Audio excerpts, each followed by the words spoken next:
G'day, you mob.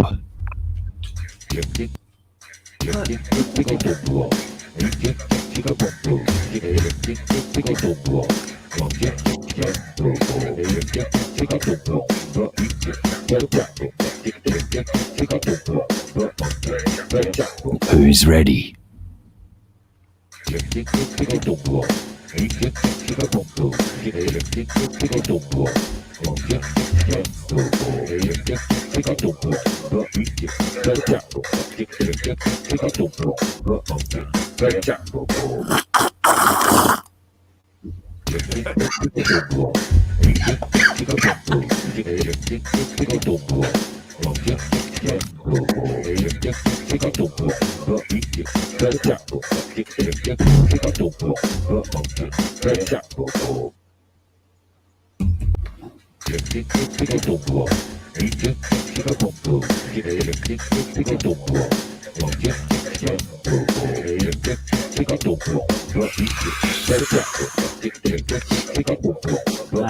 What have I done?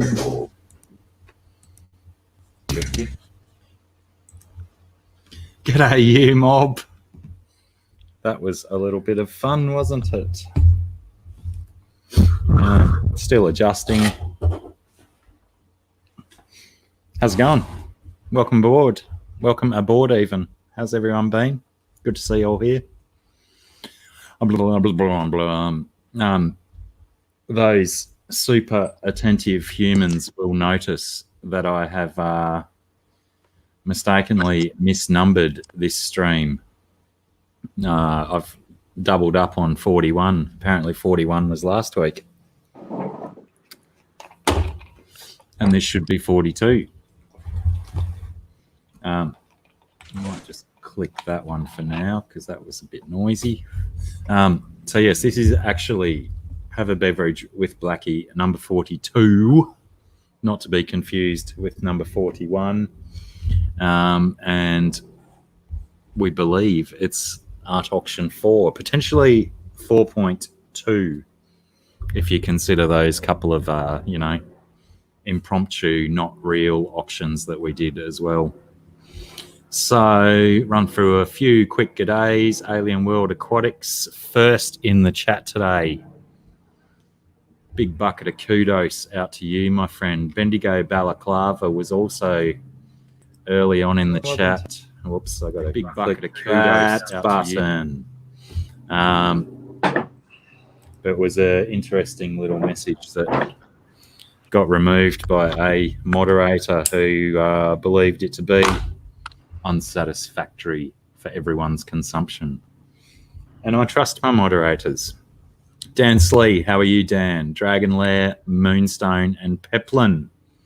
How you been, Peplin? Long time no see. Muppet 929. Lance Jones. Now there's a name I haven't heard in a long time, if at all. Lance Jones, are you new here? If so, welcome aboard. Good to see you in. It's always lovely to see new names appearing in the chat. GRB, g'day mate, how's things? Candy, how are you? Fishroom Fever, hello Jimbo.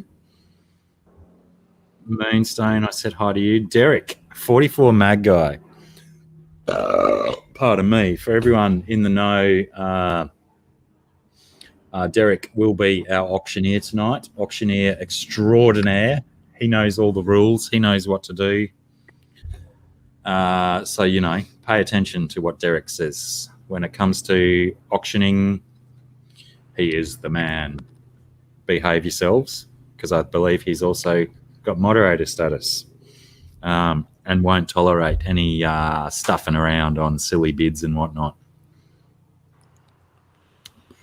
Did I say hi to Moonstone? Hello, Moonstone. That's lovely of you to say that our thumbnail picture is very lovable. I guess that's what you're saying, essentially.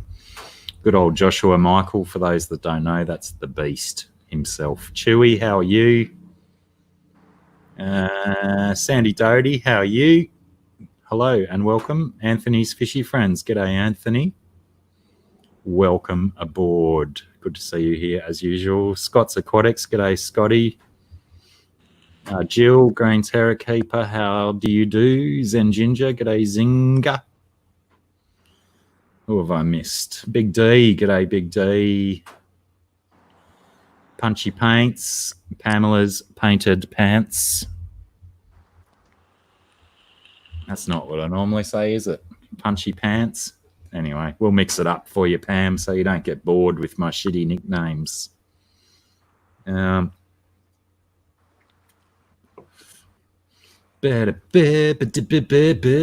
Blake's Aquatics. Hello, Blake, and massive congratulations to Blake's Aquatics, the premier Australian fish tubing channel.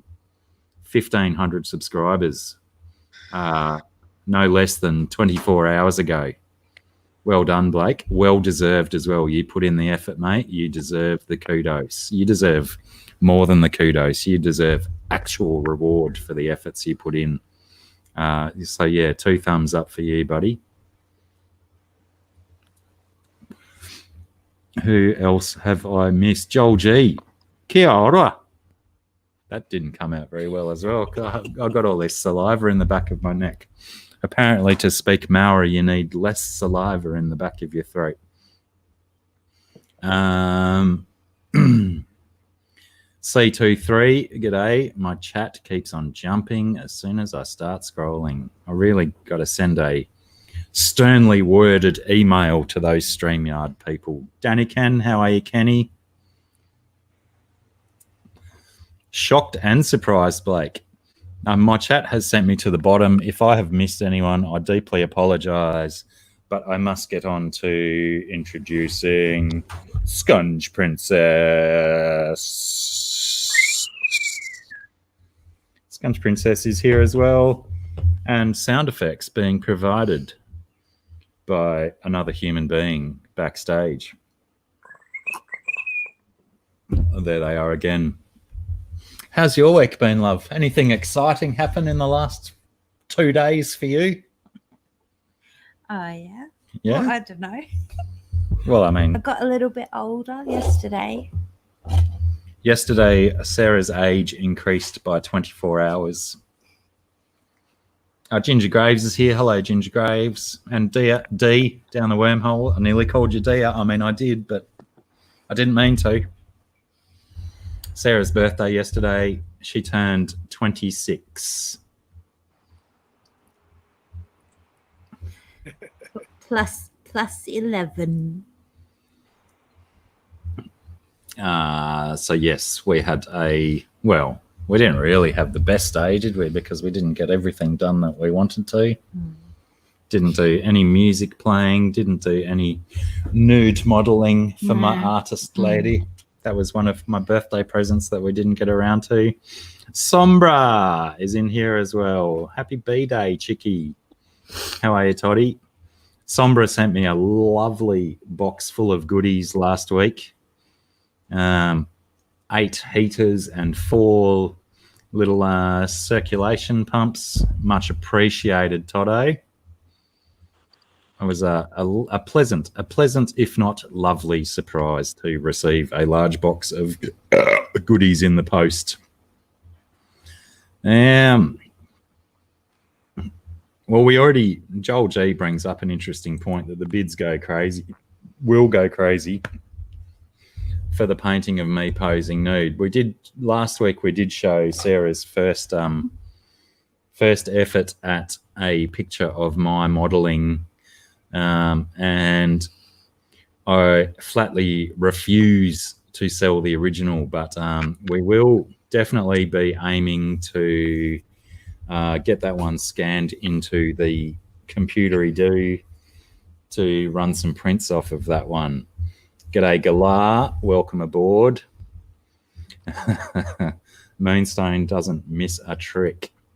So I guess during the during the process of this auctioning nonsense, we will potentially show that picture again and see if anyone is interested in prints. If we can take some pre-orders, then we can make it into like a limited run or something,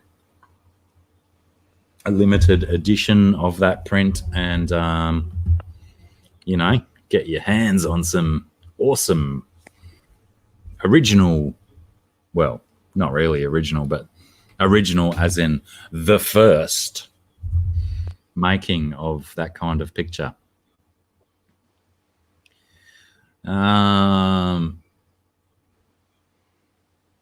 I get you, Anthony. I had to read Anthony's comment half a dozen times, but by the time it actually registered in my mind, I assume he's referring to, you know, something below my waistline. Maybe it might have been a dick joke. I'm not 100% sure. Joel G, there's a great idea. I don't know how, if I'm not sure if Scungy could draw that without a bucket beside her for receiving the vomits and stuff. Aquafunk, g'day. How you going, mate? Welcome in. Drink of choice today. GRB, I have gone traditionalist today. I have gone turkey soda. But it is a turkey 101, not the normal turkey, because they bloody refuse. Well, they're not refusing. They're just not getting their 1 litre bottles of normal wild turkey back in stock while it's on special, the dickheads. So I got some 101 instead, but that's nice too because it's a lot stronger and it still tastes similar. Just burns a little bit more when you drink it straight. What else do I need to preface before we move on? Yeah, I agree, Dan Slee. It is the real turkey, but it is somewhat cost prohibitive at normal prices. Get into it, C23. Hit the cocktails and no mocktails, mate. No mocktails. Commit.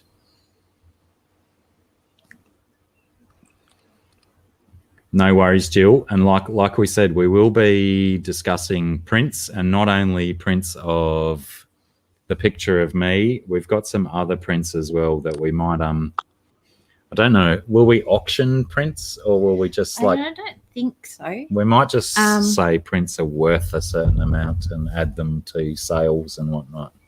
Just call them sales. But there's some of them. There's like, the monkey shoulder. Dan's on the monkey shoulder. Yeah, I like the monkey shoulder too, Dan. We have certain numbers of certain prints. So you know, we can hold up a print and say we've got, you know, for example, 3 of these, and then it'll be a case of first in, best dressed if you want one, that sort of thing. And so yeah, we'll talk some more about we'll talk some more on prints during the course of the next 17 or 18 or 19 hours. I thought the Bacardi one is 151, isn't it, Anthony? 75 point something, 75.5% alcohol. That stuff's brutal. Anyhow, without further ado, because obviously this guy's getting eager to get involved in the chat. He can't keep quiet. And here he is, ladies and gentlemen. It's the Beast. Oh, I pushed the wrong button. Shit. There we go. There's all of us on screen at once. G'day, everyone. Hope you're having a ripper time. Back again. Happy birthday, Sarah. Thank you. I might, because I probably didn't. Fishy Fun's here. G'day, Fishy Fun. I apologise if I've missed anyone else coming in too. I've just been doing lots of talking and not reading, even though I have been scrolling up and down. It's a OCD thing, I think. And oh, look, Beast's already got a nickname. Mooney's calling you Beastie Beast. It's only That's fair cool. because I call Moonstone Mooney. So, you know, she's just gotten in mode. It's good to see. Familiarities. So anyway, tell us what's been going on in your world in the recent set of 7 Beast while I go and wrestle a crocodile. Last night I read a unscrupulous report on Facebook that a conflict had broken out between India and China near the Himalayan border, and at that time 10 Indians had died, and this morning on the news here in Australia they're reporting that 20 Indians have died in the conflict, and there's no refutable source on how many Chinese have been wounded and killed in the conflict. So we're talking about 2 massively populated countries, both nuclear capable, and the shit might be kicking off. So let's hope for world peace and that this shit settles the fuck down. Because the last thing the world needs is these two countries going at it. It'll be shit.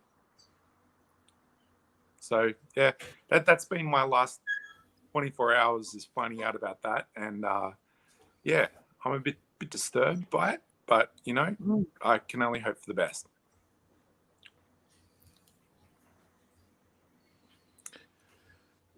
Yeah, not too cool. But the other thing is I might participate in this auction idea. My wife does jewelry, as some of you might know, and I've got this little pendant that's got power shell, mother of pearl, 2 dolphins, and a little rose quartz at the top. I'll pull it out of the bag later, but we might auction that off, see if someone's interested. Get in on the action. Might as well, why not? You know, I'm sure at least 1 or 7 people in here might be interested in jewelry as well. Never know. And did we get to the bottom of what happened with Pam's truck? I missed all that chat, apart from it wasn't what she expected. G'day, Thirsty. How you going?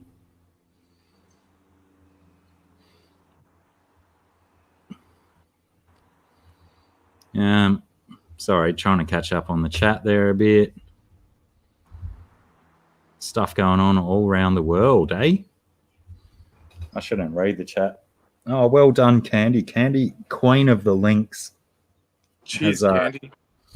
Chucked up the link to Josh's Better Halves Instagram jewelry and stuff. Get on that if you haven't. She's got some lovely jewelry and stuff. It's all very nice and good vibey kind of stuff. So that Pam, I guess, will be considerably more expensive than you first thought. If it's the gearbox as well. Crikey. Bummer. Bloody vehicles. Did you guys get yours sorted out? Well, Sarah got a car. Yeah. Got I mean, we had to drive all the way to Southport, but it was it turned out like we were really iffy about going to check this one out because it was a repairable write-off, they called it in the ad, for hail damage. So we expected to go and look at a car that looked like the surface of a golf ball, basically. But I think at last count, I counted 9 dents from hail. But because they are across all of the major panels of the car, that's why it would have been super expensive to repair it, because they would have been replacing 3 or 4 main panels of the vehicle. So essentially super bargain, really, wasn't it? Yeah, hopefully for what it is, I think. As long as there's nothing, you know, no secret injury to the vehicle that we don't know about. But the people that we bought it off seemed quite a genuine family. There was 3 generations of family living in the one home. Geez, I didn't actually consider that as a COVID risk. So many people crammed into one place, but none of them were coughing or spitting on us, so it was okay. But yeah, 2013 vehicle with 100,000 on the clock. With, like I said, I think I counted 9 hail dings in it. Hail dents are just, what's the word I'm looking for? Superficial. They don't change how the car runs. Well, actually, they do. They do. What, as in aerodynamically? Yeah, not Top Gear. Mythbusters did a thing where they covered a car in golf ball geometry. Yeah. And the thing created little pockets of turbulence that actually aided its wind resistance in a wind tunnel. So those little pock marks actually increase its fuel efficiency by a tiny, tiny, tiny margin. Increase its fuel efficiency, did you say? Correct. That's right. interesting. I thought they would decrease it. No, it's little pockets. And is that because, like, if they've done it, like, where it's all dimpled, because that's what's making the effect, is like sort of an even surface of dimpling, is that? Every dimple has a tiny effect. So yeah, keep them. Let's keep the dents. They work. Beauty spots. Yeah. Like Thirsty says, I'm gonna go and grab the ball peen hammer from the shed and use the peen and get some regular golf balling going on. I wonder if that's actually a scientific thing. Why don't all cars maintain this kind of texture? Because it's ugly. Yeah, it's just comes down to aesthetics. Yeah. Yeah, absolutely. Like bloody humans. Yeah. We're an odd bunch. We are. I'm glad I'm just here to watch. Or be watched. Yeah. We all should be used to that by now. Yeah. We all should be embracing it, not be scared of it.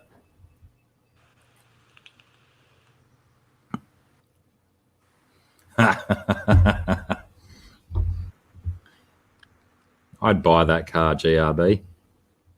Now, I'm sorry I've missed whatever C23's talking about, but I see a few people saying sorry to C23. Ah, right. Now I've read the message, C23. Yes, I can identify as well because I am also without a vehicle and trying to get work. So certainly makes it more difficult.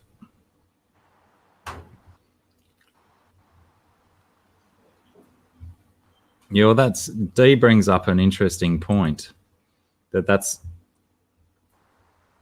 they have the bumps or the dimples for wind resistance. So that's why I thought they would be detrimental to a car's performance, because I thought the dimples were on golf balls to slow them down. So yes. Mate, can we even trust Mythbusters? I mean, yeah, they're not very scientific in their testing. No, it's pretty tabloid. It's all for show, Yeah. Hey, wait, Jay Munoz. G'day, Senor Joe. How are you, mate? Good to see you again. Yeah, or didn't we cast doubt on there? Oh, you might not have casted doubt, but you told me they did one on the whether it's better to travel faster or slower over corrugated dirt roads. Well, yeah, so the one that they were testing was, the theory that when you've got all those corrugations on the road, if you take it fast, that you're actually going smoother.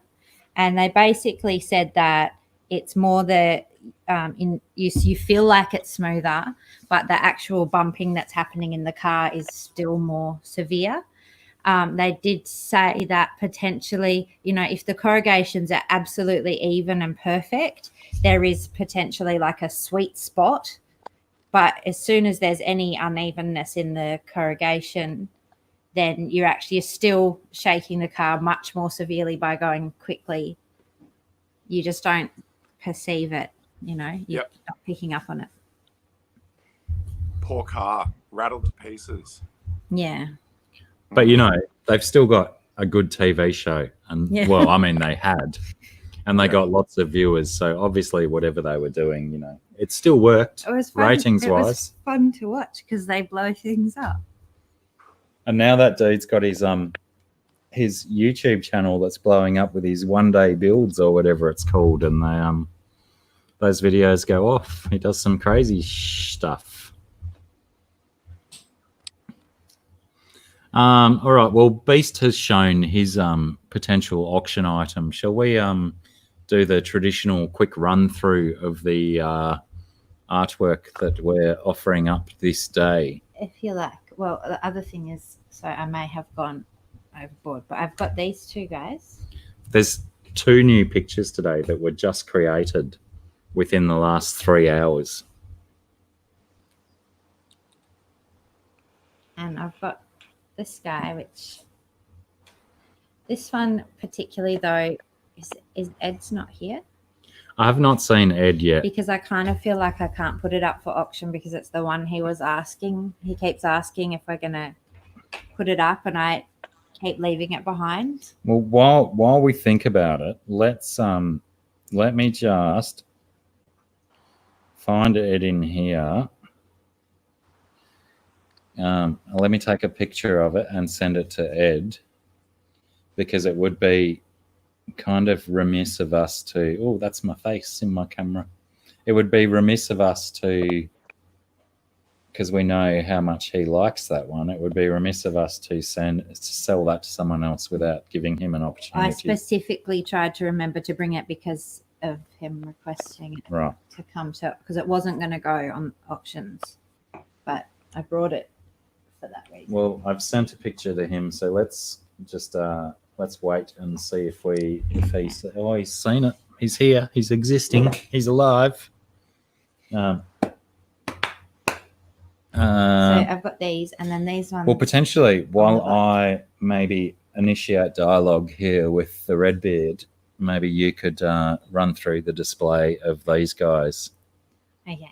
Okay. You trust me to be like...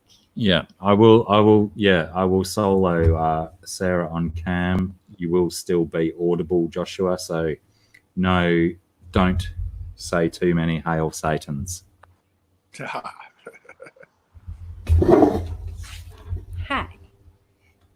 So what I've got is, I don't know where to start. I've got this one from today. Where are we? This little blue guy, kind of. He's cute. Oh. Bit like a seal. Yeah, I can see that. Nice colours. So there's that one, and there is this one, which is also a little bit cute, I think. How do I get it's hard to get it straight onto the camera. Llama corns. I make llama corns, Josh. Do you? I've sewn them out of wool felt with Beautiful. little shell horns on them. Nice. True story.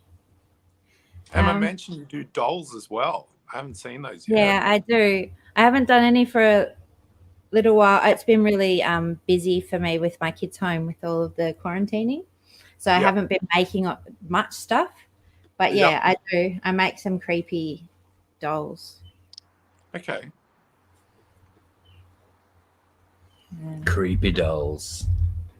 I like how you call them that. Well, because they are. They're not like They're not sweet Barbies. and pretty.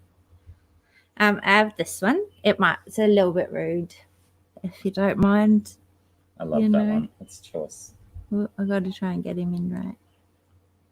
Him. I think it's clearly a her. You can't assume gender, love. I can. Righto. I'm a scientist.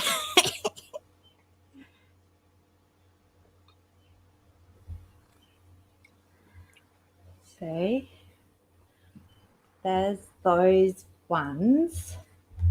And then I've also got, I don't know if I should show the one for Ed or I should just leave it aside.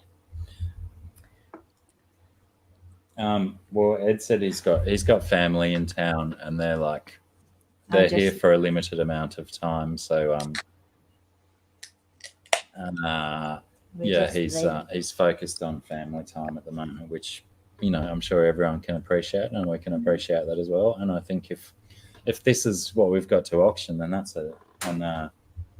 still an awesome platter of food to partake in.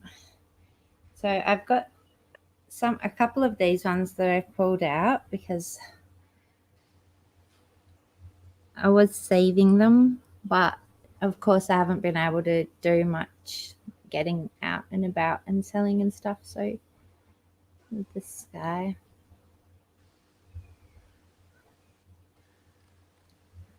And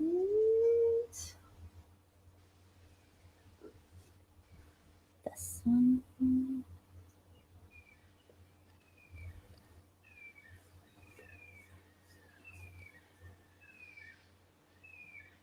Don't even know how long to hold them for. A family of shadow people. Mm-hmm. Black cockatoos. Yes, you can hear them. Yeah. Normally you just hear the crows on my streams, but the black cockatoos are always nice to hear. Yep. There's an old Aboriginal thing. I don't know if it's an old Aboriginal thing or if it's an old farmer thing, but however many black cockatoos you see flying in the sky means that's how many weeks of rain you're about to receive. Right. We've got some story about them connecting to the rain. Yeah. We've got a fair group of them that are regulars. There's a grove of pine trees next door that they love to have a munch on, and they'll hang out. Yep. Do you ever get on a feather? Yeah, I'm always hoping to get a feather, but I haven't got one yet. So one day I'll get my tail feather. So they're quite pretty. Yeah. We got one, but we used to have them all the time out at Huonbrook. Yeah. But we got one feather. Lovely. It's pretty beautiful. It's magnificent. Yeah. Yeah, I'm going to show this next one, which people may have seen this one before, but it just felt like it wanted to come out today. Can I be blackboard? Like, hurry up, upside down, Miss Jane. Yeah, upside down. Yeah, cool. Well, surely that's open to interpretation, isn't it? Exactly. Can work both ways. Any way you like. Yeah. Alien World Aquatics has made it back into the chat. G'day, Scotty. How are you? Once again, I think we're sitting at 2 Scots in the chat. I think our record might be 3 Scots at a time. So, if you know a Scot, share it out. Let's try and break our 3 Scot record. It's good to have goals. Candy says it looked like a bat the other way. Oh yeah. But Indeed. Where's the? Yeah, well, it's signed in the upside down position. That's all right. But it certainly does work both ways. Fruitless fruit fly. And Moonstone's poignant question. Sarah, how do you do that so good? I know we've been through your method. Yeah, I've probably talked about it ad nauseum, but I stopped thinking, and it's all about feeling. I think I was trying to explain, even just talking to Mikey this morning about because it's all about finding that flow, sort of jumping in at the right time where I can flow with it, or where I can let everything go, or focusing on a magic eye. So it's not all the time it's not there, but then all of a sudden it's I don't think, and everything just happens and things just come. And I don't, if I start trying to plan things then I start, that's where I get lost and I lose the feeling that I need to have of just that creative emptiness. So no thoughts, no, if I get in my head, then I'm stuffed everything up. So stop thinking and just let it flow. It's super interesting how artists vary, isn't it? Because, you know, was Salvador Dali's head empty when he created his wild artworks, or was he, you know, really focused on creating what he created? I think that there's definitely a lot of mixed technique out there because it's a very personal experience, and there are so many different kinds of art. You've got like really mark making kinds, and you've got realism, and then others that are, you know, total, you know, where it's like it's political or it's really sending a message. You've got all of that sort of stuff.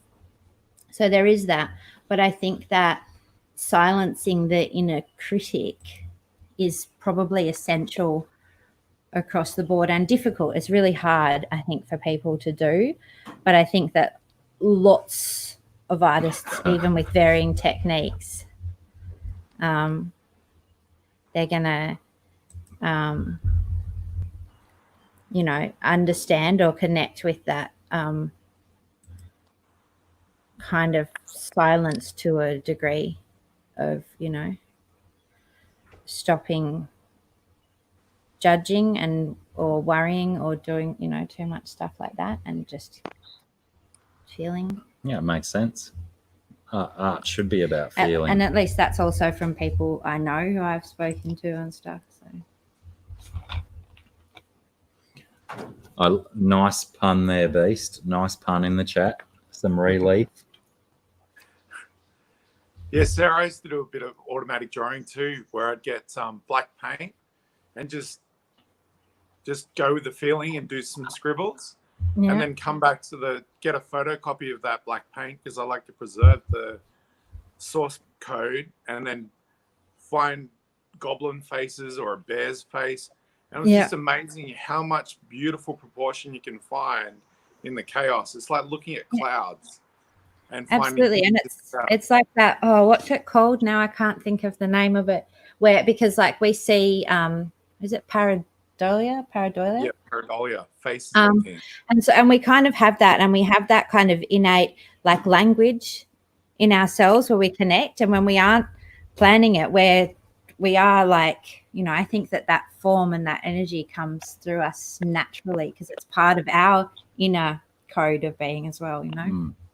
Yep. What is it called? Pareidolia. Old Jim Nutter has a little made on it. It's beautiful, where you see faces in rocks and in objects that it's random, and it's just a common trait within all humans to see faces where they're potentially it's just random. Yeah. But because the proportions are there, you instantly go, "Oh, that's a big head. That's beautiful." Yeah. Do you enjoy drawing, Josh? Have you ever gone to Ron's classes in Mullum on Wednesday mornings? I mean, they're not running now, but no, I haven't done any training since high school. Yeah. Well, so like it's not like lessons or classes. It's just life drawing. But he's really big on just that automatic drawing and just going nuts. So all he does is sort of facilitates a space where there's a model there, but so he's not there to instruct you on how to draw or anything. Yeah. It's just, to create a space where you can get that flow on. It's pretty good. I enjoy it. In the last decade, I've enjoyed a lot of sculpting more than drawing because I find line work on 2D, like on a flat plane, I suffer pretty bad with my line work. But if I sculpt the form and then paint the form that I've sculpted, I can highlight using dry brush techniques, the detail, and pick it out and make an object that had a little bit of detail look like it's got a huge amount of detail using little tricks of just coloration. So Yeah, nice. it's like with comic artists, there's a lot of colorists and there's a lot of line artists, and they collaborate to get the finished product really done really well. And that team effort, I think, is like an unsung hero in the art world, where teamwork's occurred to get an end result. Yeah. Yeah, well, it makes sense. I mean, there are so many art forms where collaboration is like so much more normal. If you look at some amazing thing, I mean, like, you know, in film or in music, where people are totally prepared to say, I have this, and then the other person has this, and we bring it together. But in in like your arts, like, what am I thinking of? You know, like drawings and paintings and even sculpture and stuff, people are less inclined to do that collaboration, I guess, or see it as, you know, how much that can bring to something, having all the different energies to mix together, and how they can bounce off each other, you know, because we have ourselves, but then when we bring another person into the equation, it's not only just us, it's us and it's them, and then it's also the energy that's created by where our stuff mixes together, and that can be magic. Yeah. Stuff that we couldn't do by ourselves and the other person couldn't do by themselves. Yep. Yep. All good things have been collaborations, like the biggest stuff. It's always the way. Well, Moonstone keeps referring to the fact that we are all here for an auction. So potentially we may need to begin auction type proceedings, yeah? Kick it off. So maybe you can decide where you'd like to start, love. You know that I'm not good at doing decisions.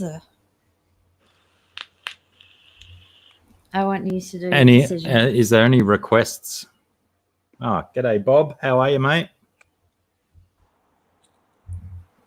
I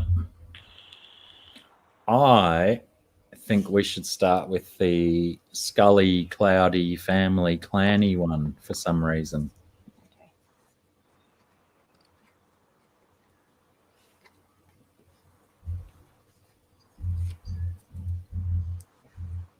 And Derek, oh yeah, there we go. Derek is here.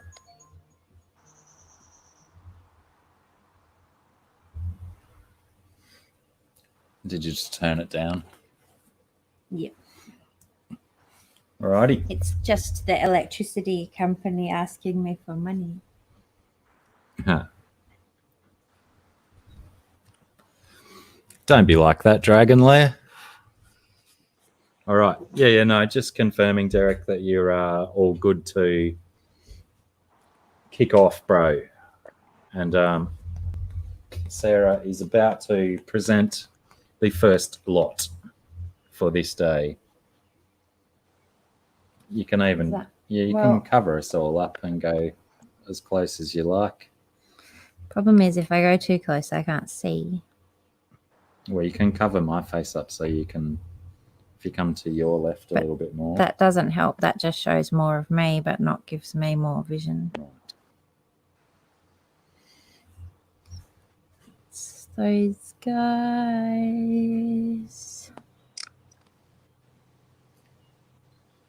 And looks like Mooney straight in with a $50 bid. I really do like. I really enjoyed that whole series when you started doing lots of these bunches of skulls together in indeterminate backgrounds and environments and stuff. With some very very interesting pieces came out of that phase. And who's to say that that phase won't be investigated again? Who knows what will happen? Nobody. No. Nobody at all. It's part of the fun, though, isn't it?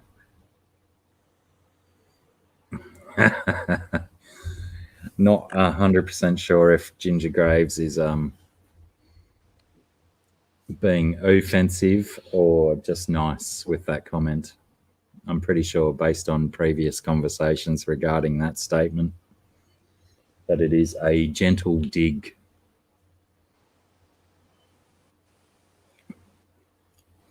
Yeah, good point too, Derek. If anyone feels that they're experiencing internet lag and they definitely want to be taking part, let us know.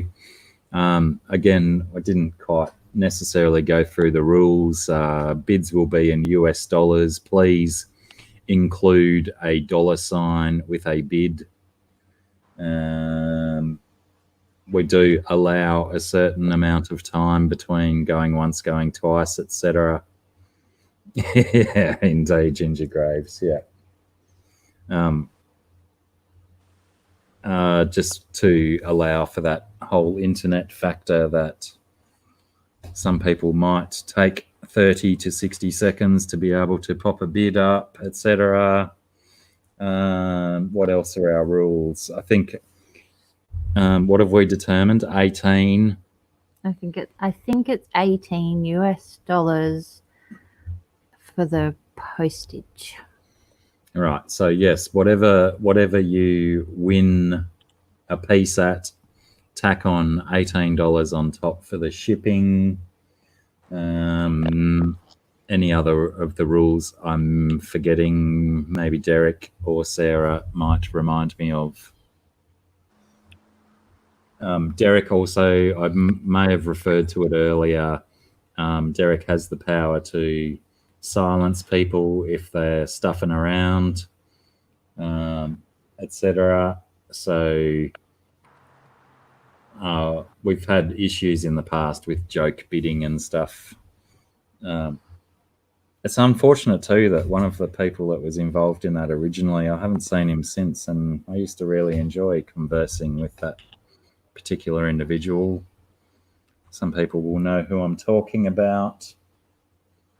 It was a shame that he took offence and left and never came back. Them's the breaks. Ginger Graves bumping this one up to a 55s.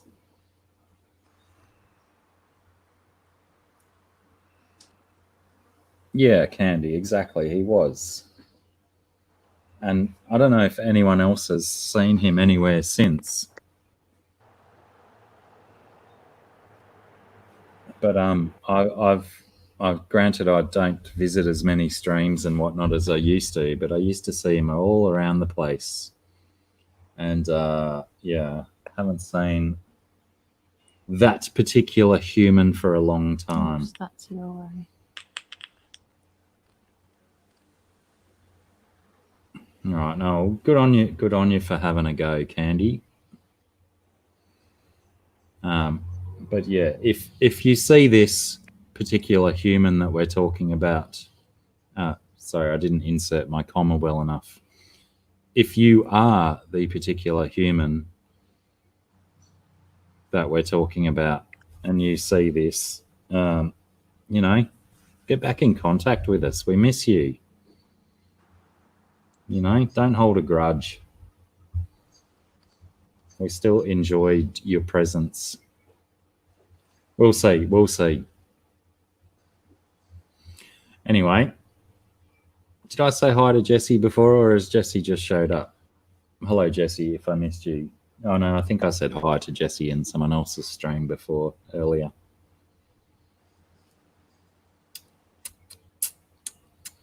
And anyone else I've missed. If you feel that I've missed you in the chat and you really need me to say hi to you, please let me know. I don't like leaving anyone in the lurch much.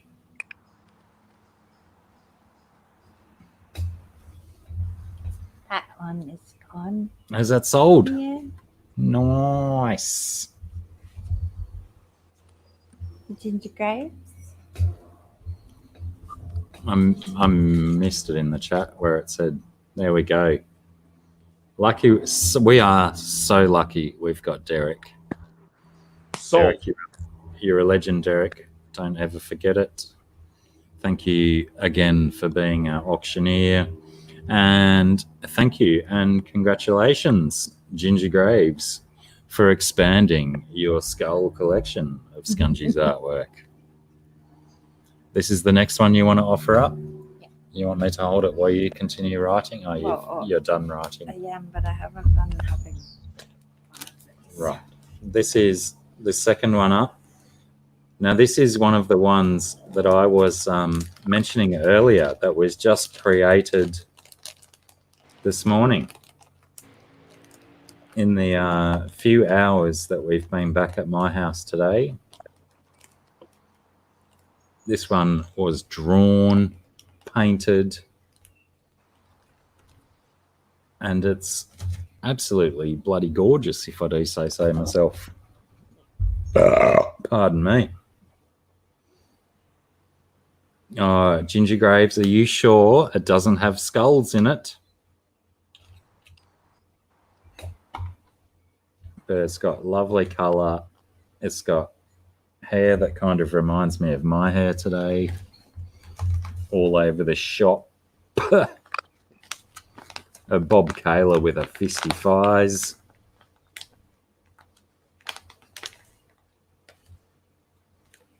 Oh, look at Derek all pro with he's numbering the lots for us as well. Seriously, Derek, you're worth your weight in gold. Oh, we've got the local derby on. Ginger Graves and Bob Kaler bouncing the bids around.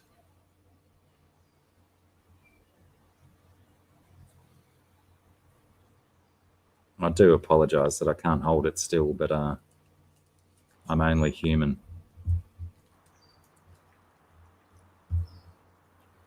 And we had a $65 from Bob. Almost immediately outbid by the GG, the good game of Ginger Graves, for the $70. Oh, look out. Hang on. Ginger Graves, are you bidding against yourself? Right.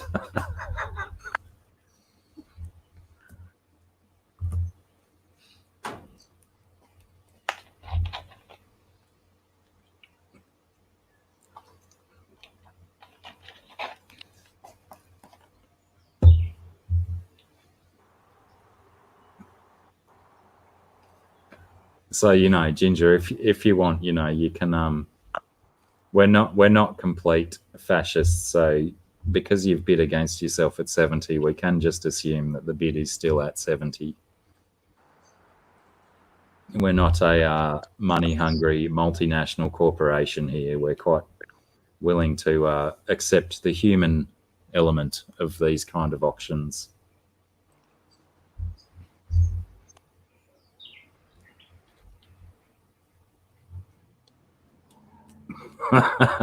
Fishy Fun. Fishy Fun said, the painting reminds me of my shape since I gained 30 pounds. Yeah, me too, Fishy Fun. I've put a bit of weight back on since not doing much in this COVID experience.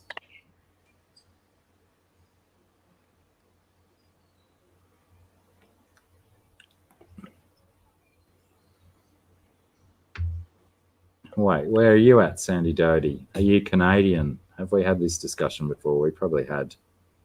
My memory's not always awesome.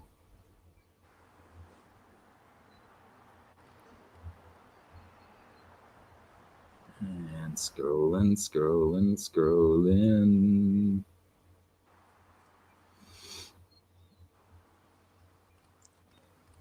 Oh, Canada. Bam, bam, bam, bam. I'd like to go there one day. I've got a amethyst crystal with iron inclusion, so it's red and purple from Thunder Bay, Ontario. It's quite a lovely specimen. Picked it up for $25 about 10 years ago. It's been on my prize shelf ever since. Nice. Mm. And is in this what do we call them? Interesting, whatever. In this day and age, is Canuck an insult? Is it politically correct to call a Canadian a Canuck? Or is it okay because when you call someone a Canuck, it's a white person, so it's acceptable?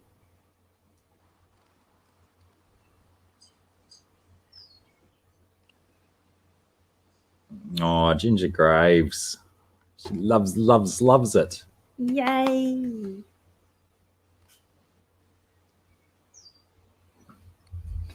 And in reference to your disparity between Canadian and US dollars, Sandy, we will definitely be diving into the print realm soon,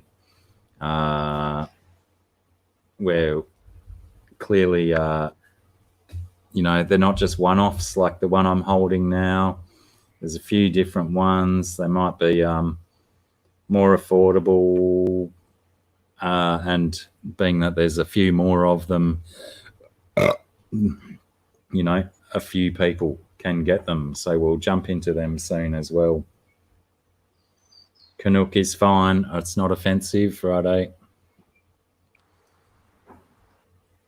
Good to know.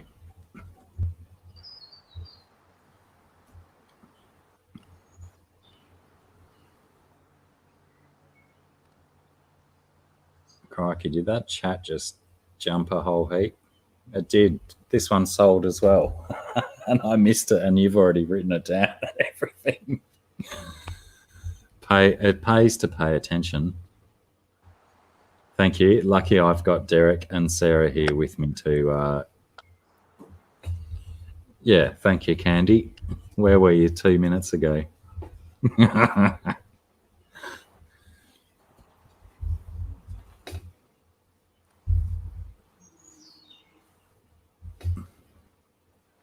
Canadian pesos. Where are we going next? I picked the last one. Oh, so I have to pick the next one. I really want to see how much interest this overtly feminine creature gets. I'm going to hide behind its vulva. Whoops. I'm going to try not to drop it. It's not a guarantee, but I will try not to drop it. But this one, I know sometimes we like some close-up action, so I'll start at the feet. I didn't mean to zoom straight into the ruder parts. If you can call them rude, it's art, so it's not rude. I like its teeth. I think its mouth parts are my favourite bit on this guy.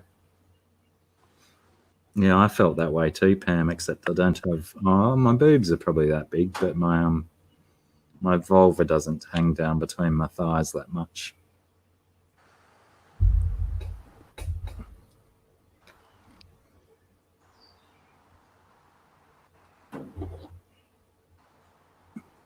Was that a subtle reminder for Pam seeing this picture that she needs to trim her toenails?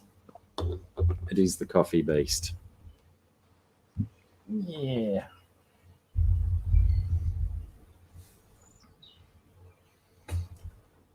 And if there's no no interest, no desire to bid on it, we're not offended. It's okay. Good point, Ginger Graves. Good point. It could just be balls and saggy man boobs.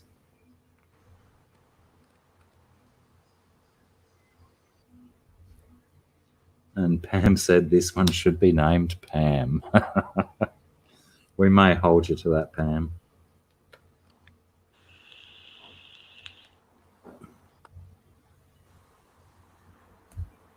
So yeah, potentially, Derek, if you do a countdown for no bids, this one may benefit from some color and stuff as well. Moonstone's in for $25. Oh, there we go, Mooney.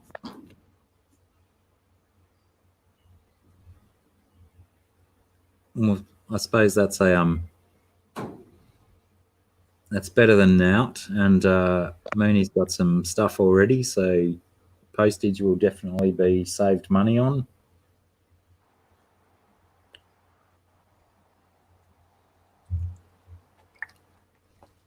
I think based on Big D and Pam's comments, I think everyone could nearly identify with this picture as how they feel in the morning one day of the week. Hey, if the weather's right, Dragon Lair, I can make mine pointy. Sometimes that skin is rigid as.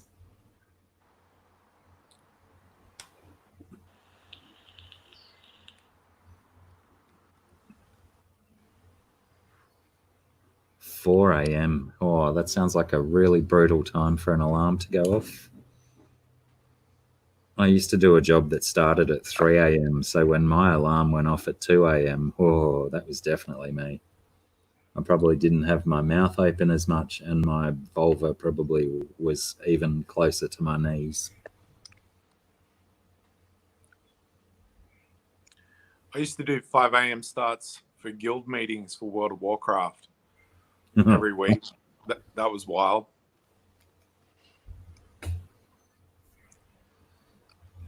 Getting together with my Tauren cow people buddies and Your what buddies? The Taurens. We had an all Tauren guild, so we're all cow people. It's all Greek to me. Oh mate!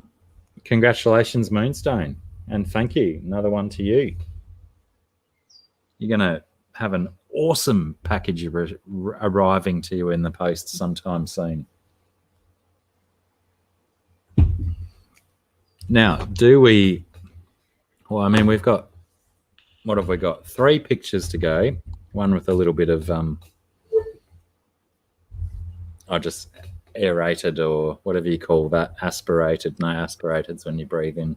Expirated some saliva across the room. Righto, Derek. Good to know. He's all over it. We can either move to... We've got 3 pieces of art left to auction. We can discuss prints. We can investigate Beast's auction of his piece of jewelry.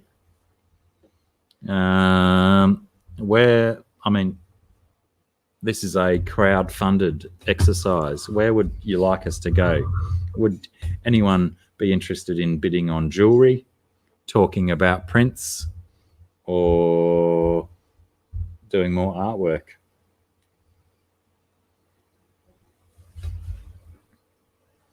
I'll give that a few seconds to appear in the chats whilst I stand up over here. Yes, Ginger Graves, I believe the $18 postage will definitely be enough to cover both of yours. Yeah. I didn't hear that. What did he say? That the $18 will cover, like, no matter how many pieces are in there, it should cover, because I found a more economical way to ship them in these rigid mailers. So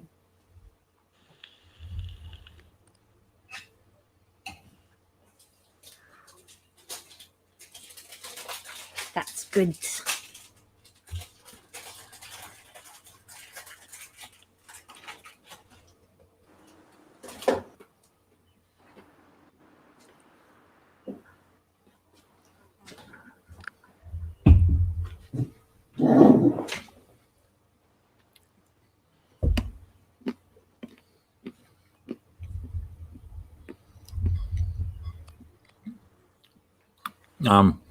That should be right, yeah?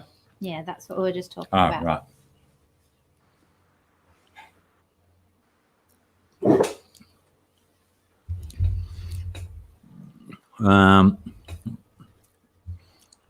So no preferences for what comes next, eh? And also, if nobody is in the market for buying more drawings, there's no like pressure. Only would want people to bid and want to buy stuff if they really feel that they want to. Otherwise, it's all cool. We can move on or do whatever. Well, is people here that saw the portrait of me last week? Is there anyone that would be interested in pre-ordering a print of that? I mean, let's just imagine that it's not of me and it's just a piece of artwork, because, you know, that may be a negative facet to that piece of work.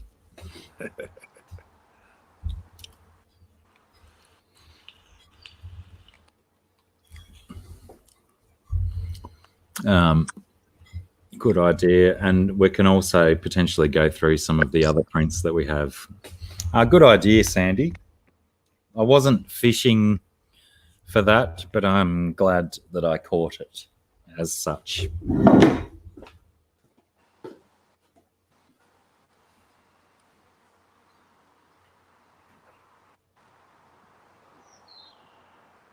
Thankfully, it's like stuck to the wall with vintage blue tack, so it comes off real easy.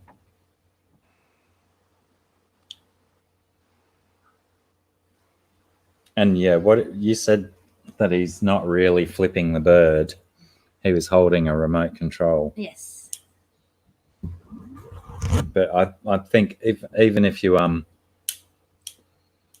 it was just serendipitous. If you see him flipping the bird, then I guess probably most of the people in the chat have probably seen me flip the bird at the camera on more than one occasion. Do you think it's reasonably accurate, Ginger? I mean, it seems to represent my hair and my forehead and my eyes well, really well, almost true to life.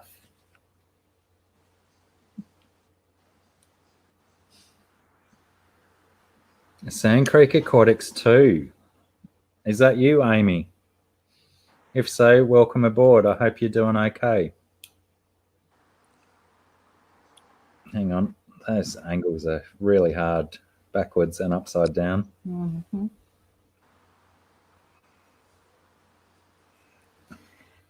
I hope you're going okay, Amy. I hope you're surviving well and coping and all that stuff that comes after such a trauma in one's life. So yeah, this is the original picture done on A3. And what were we talking, like maybe getting it down to A5 prints or A4 Well, prints? so that's the only problem I think with doing these before I've worked out getting them printed, because we were thinking that it's probably better to do them in a smaller print, and then they're also cheaper to post out, because posting out the big A3 packages is more expensive than these ones. So even like if they were A4, but then I'd want to do them in a limited edition run, so that then I'd go, this is how many I'm going to get printed, and then I don't print any more of that size, that print, so there'll only be however many there are. I think that maybe 10 would do, like, or what do you reckon? Because doesn't just have to be, that's sort of what I'm thinking. But so, it's also something that, as far as prints for that go, we can redo later in a different run. Is that what you're going to say? No, I was going to say, like, we can wait until I've got some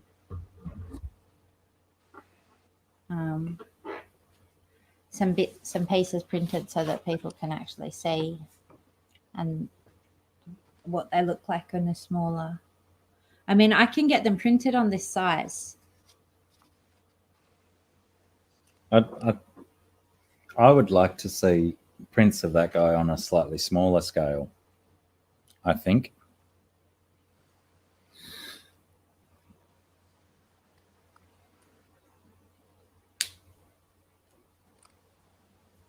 But yeah, if definitely if you think that sometime in the future, and time is not necessarily a thing, Ginger Graves, because I believe prints that we're going to make will be printed in Australia now anyway, won't they? So they'll come to us before they get sent out. unlike some that we've done before where they got printed in the States before we sent them out, and we got some sent direct. So if you're even remotely slightly interested in getting a print of that guy, let us know so we can do a rough tally so we know how many to run in a initial phase of that guy's release.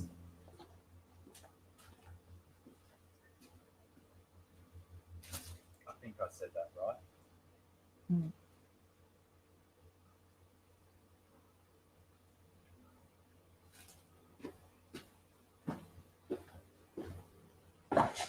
But for now, he lives on my bedroom wall.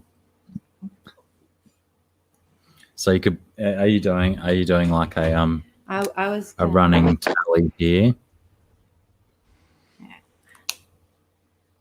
just in case? That's what we're trying to work out, Moonstone. If there's significant interest from here now, then we can do like work out whether we want to run 10 of them or 20 of them. But if no one is really interested in it, then we'll just print off, 5, something like that. Posted, goodness me, I don't think you'd want me too big. I mean, that A3 one is he's on my bedroom wall as well, and it already looks too big. It's frightening when I walk to my toilet and I have to walk past myself and go, oh, that's me on my wall. Right, can you put another notch on there as well? If we do, what do they call it? Fence and gatepost method, or just gatepost method? The tally. A tally, yeah.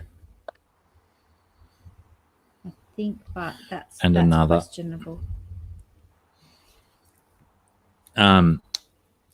Sarah is just saying that potentially 25 at what size? So at A4. So what I still haven't perfected yet is that I can do that, and that will work out. Hang on, let me just do one more calculation because I just want to make sure that it covers everything. Because in the future, if I do limited edition runs of prints, then they will price in the future. I think maybe not with this one, but they'll price higher than like unlimited runs where I can keep printing. So I'll do there's only 10 of those in that, and that's all that there are, and that's all that there will be, and they'll come certificated and everything that they're certified prints is the idea. But hang on.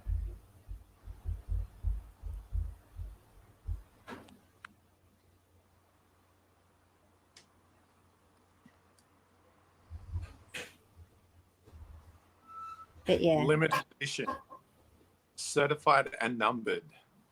Yeah. Yeah. So that's like the part of the value in that is that there won't be any more of them. That's what you've got, and that's yeah. Okay. Oh, pardon me.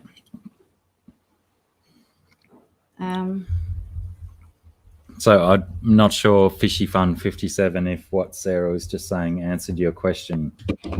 Please confirm, nor deny, and deny, whichever. I'm just trying to do the calculation again. Let's check one more time.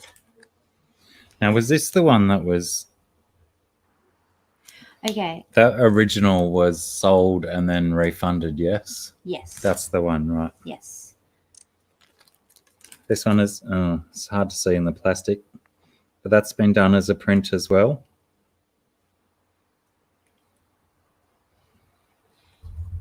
How much did the prints go for, Michael, for that one? Okay. That's so her area.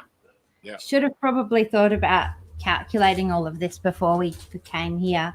So the for A4 limited edition prints of that portrait, they're going to be probably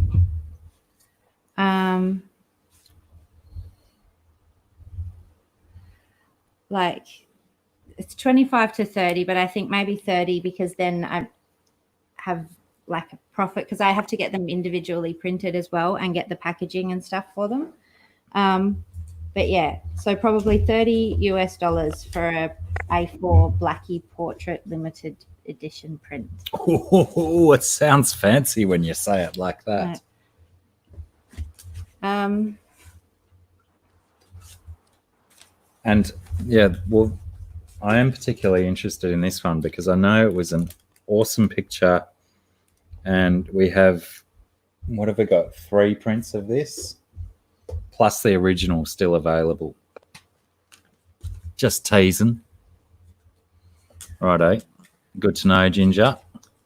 So yeah, we might like make that a limited run of, I suppose if we keep it to a limited run of about 10, then that limited is quite limited. It's quite limited. Yeah. Because yeah, a lot of the other ones, if I do limited runs, they'll probably be of about 25 prints in a run. And it's me. So, you know, let's keep it super limited. So yeah, they will be a bit special, those ones, if I do them.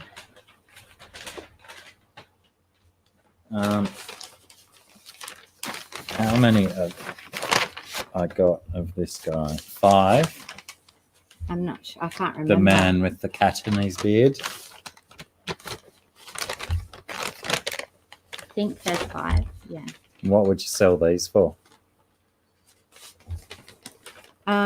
Those ones, I think that they were going to be $15.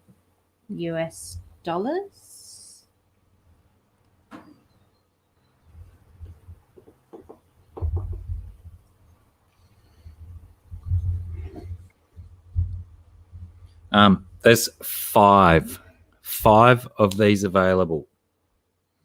And Sarah has just said $15 each. Now, I'm not sure if this is going to work how I felt it was going to work. Oh, yeah. But I want to do a first in, best dressed kind of situation. I'm going to hold the picture up. And if you like it, tell me you want one. This is not an auction article. This is $15. But that doesn't include postage, so that's... You will have to put postage on top. So obviously, if you've already got stuff on the way to you, it'll work out economical. If not, it's still a bloody good picture. Oh, yeah. And yes, that is a cat. He is snuggling in his beard. Meow. So, you know, let us know if there's interest in this guy. If you want one, there's 5 of them. Only 5. Only 5. And there actually won't be any, like, even if I decided to print more of these in the future, this is like, these ones were printed at a different place in the US. And so any other ones will probably be smaller and from somewhere else and different. So these will be, because I found a local place that I could print. So Fishy Fun, if we can investigate what the shipping is to Canada, but I'll call it the same because I don't think it'll be cheaper. And if it's more expensive, I'll just wear it. Yeah, that's exactly what I was going to say. That we'll just call it $18 US, and if there's a significant difference, we'll eat it. Because we don't want you to feel like you're missing out on stuff. Fishy Fun, you've been a solid part of these streams for quite a while now. So, you know, we want to help you out. We want to repay you for the pleasure you've given us. for just being you. So I don't know. Is Derek's yes, I think so, meaning yes, Derek thinks he wants one. But we have We've one got of confirmed. those. Ginger's down for one, and Moonstone's down for one. One of those for Ginger. One of those for Moonstone. 3 left, unless Derek's was a Oh, Bob wants one as well. 1 for Bob.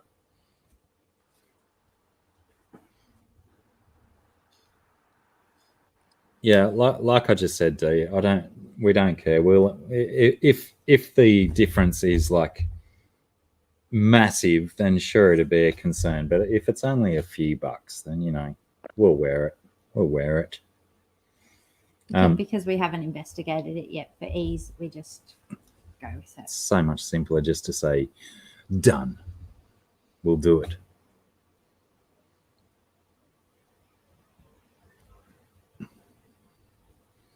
Right, so there's still 2 of those left up for grabs because Derek, your that was $15 each C23, and 18 shipping to the States. But Derek, your words before. Yes, I think so, Derek. You said, or were you answering someone else's question, not mine? Right, gotcha. Thanks, mate. And, oh, crikey, Moonstone, does that mean you want 2 of this guy or you want to see the other prince? Ah, right. Well done, Moonstone. We should employ Moonstone. She's doing half my work for me. She's doing all the counting and stuff. 1 left. I might even have to keep one of them myself because I really love that picture. No, there's not 1 left. I'm keeping 1 for me. I'll buy it myself for $15 American.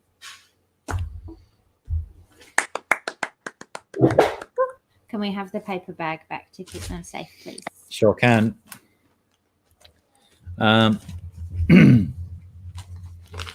have we tried to auction this guy before?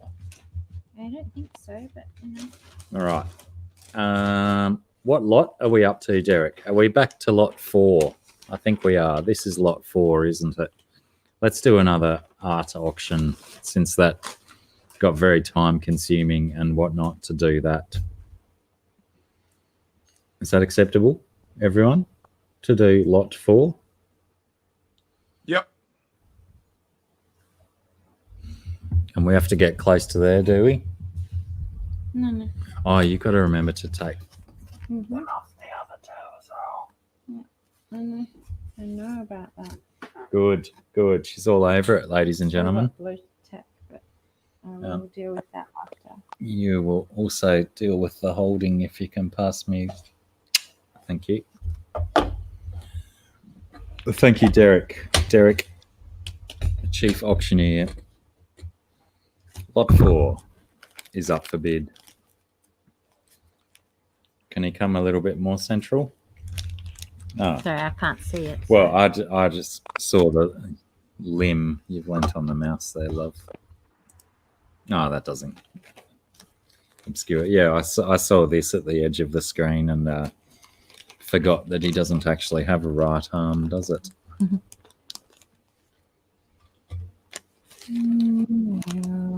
And again, if there's no interest in particular piece, don't worry about it. We're not here just to...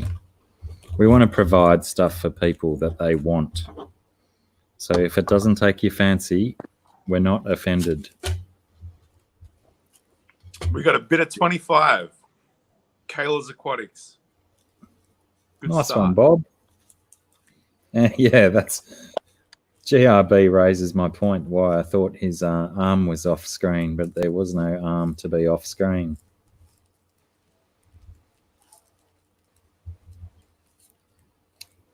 Oh, be careful with those fry together, fishy fun. Convict fry will get very brutal at a very young age. And I'm assuming that you've put them in the same pond.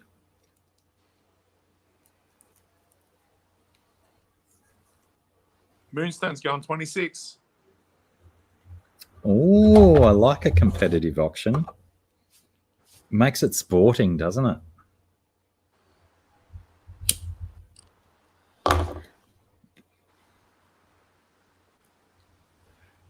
I like this one's eyes, and I like it. Looks like it's got a cone piece in the middle of its elbow. Ah, a CP, as it was told to me in the street the other day. Yeah, I was in a queue at the newsagents the other day, and the girl in front of me at the queue, she turned around and said to me, "Do you know where I can buy a CP?" And I didn't know what a CP was. A cone piece. Yeah, well, I didn't know that at the time. I said, "What's a CP?" And she said, "A cone piece." Mm. And I said, "Oh, right. Well, in that case," and then I gave her a couple of options, but I was just so confused by CP. I'd never heard it. Yeah. I've heard it used once before, but that was in regards to something rather dark and nasty, which I won't even mention. Going for a walk out of Brunswick Heads last week, we went past the table and someone had left a bong there. And of course, the cone piece, the CP, was taken and gone. But was it like just a plastic bottle and garden hose bong, or was it was a decent glass bong? Oh, right. Did you take the rest of it then? No way. No, I don't need that. I suppose you also don't want to get pinged for carrying something like that around. I've got my micro bong. If I want to smoke weed, I'll go my little tiny bong and have one good hit and be done. Pen lids for CPs.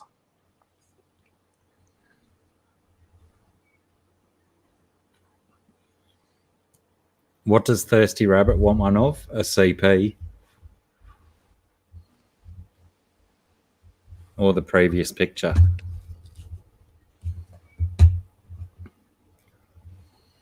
I'm getting lost in the chat. Kayla's bumped up to 30. Nice. This was potentially one that we could have put a reserve on because it does have a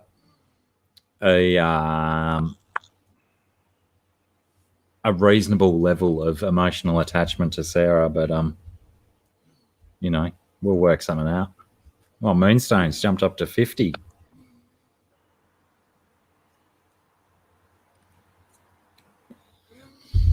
And what's a dugout? Crikey. An underground dwelling.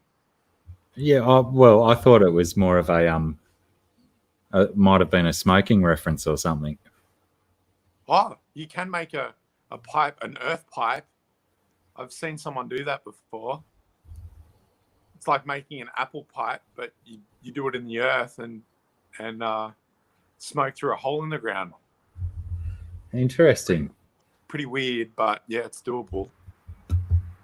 G'day, Big J. How are you, mate? Welcome aboard.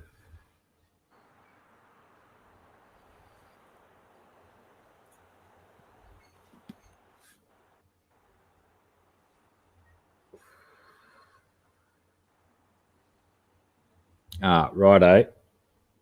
Nice one, fishy fun. Yeah, because once those Oscars get to about a third of it, convicts, once they get to about a third of an inch long, they will destroy anything they're with. They are one of the most brutal fish, pound for pound, on the planet, which is why I love them. I haven't bred them for a long time, though. I suppose you need to have them to breed them, and I haven't had convicts for a while. Well, I want to hear all of the dugout theories apart from the place beside a baseball field. What a dugout is, whether it's a smoking thing or whether it's a religious experience for prepubescent American boys. What a dugout actually is. And it's times like these are super double, triple quadruple appreciate Derek's presence, keeping his, his eyes and his ears on the auction action. It's just for water collection. No nefarious intention at all. Okay.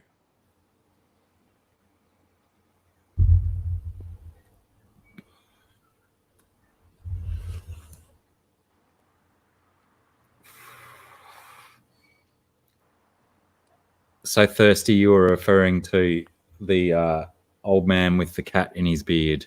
Is that what I'm to assume? Because even I'm being very shit on the chat still.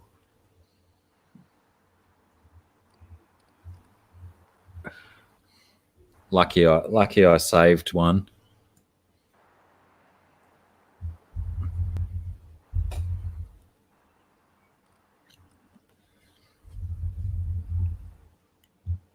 Lot 4 sold to Moonstone. 50 buckaroons. Outstanding. Congratulations and thank you, Moonstone, yet again. You're going to have an awesome time unboxing the package that is going to be heading to you soon. 2 from last week, 2 from today. Old man print as well. 2 of. It's going to almost warrant a unboxing video.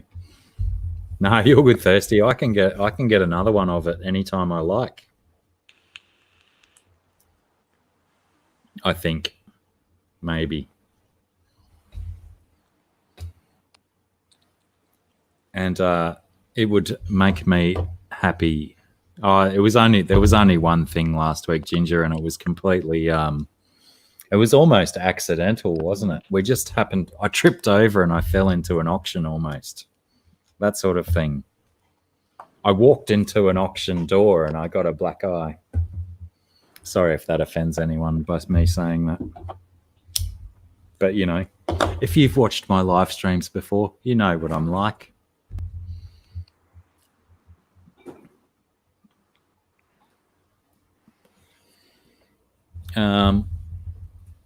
So, yeah, well done. Well done, Mooney. How about we take a change of pace and see if anyone wants to bid on some jewellery?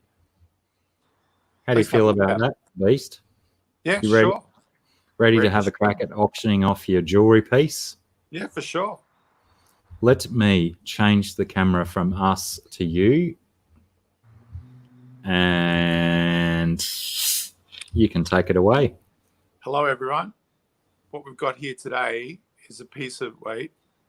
Yeah, it takes a while to work out where to hang it in front of the camera. Yeah, so it's got, I'll try and get some light on it as well. No, it's not going to work. So there's power shell at the bottom, mother of pearl at the top for the other dolphin, in between the dolphins, I should say, and a bit of rose quartz on the top. All done in sterling silver, manufactured in Bali in Indonesia. And it's just one of the designs that we do. We do different stones on the top, but today I picked up a rose quartz one. So he said, anyone's interested, let us know. It does have a minimum price, but if we don't hit the reserve, I'll have to keep it. But if anyone's interested, chuck up a bid. If you want to see better pictures of it, I'll try my best to get it on camera. Yeah, where's the camera? So the closer I go to my phone, the weirder it gets. The camera must be on an angle. Yeah, nice and polished. Sterling silver. Did I say the power shell is from New Zealand? The mother of pearl is from Southeast Asia, and the moonstone, the rose quartz, is from Brazil. And the silver came from a mine in Indonesia. It's worldwide piece. Oh, look out. Priscilla's changed her name and her logo. Hello, Priscilla. How are you? Yeah, Candy, it's a pendant. If I put it near my neck, you'll see I'm a bit of a big-headed guy. But yeah, on a chain or on some pearl strands. So the opening's pretty large. It's about 9 to 10 mil across. You've got a bigger chain ready to go. But yeah, that's it.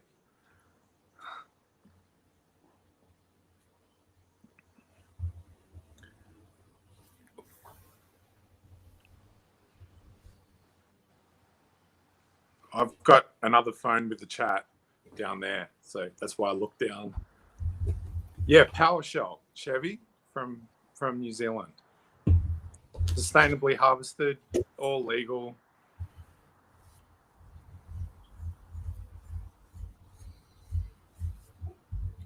I mean, potentially with the fact that we've got people coming along for an art auction, they might not have been prepared to bid on jewelry. Yeah.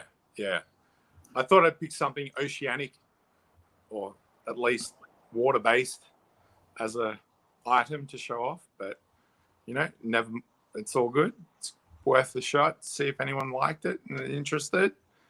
But no problems.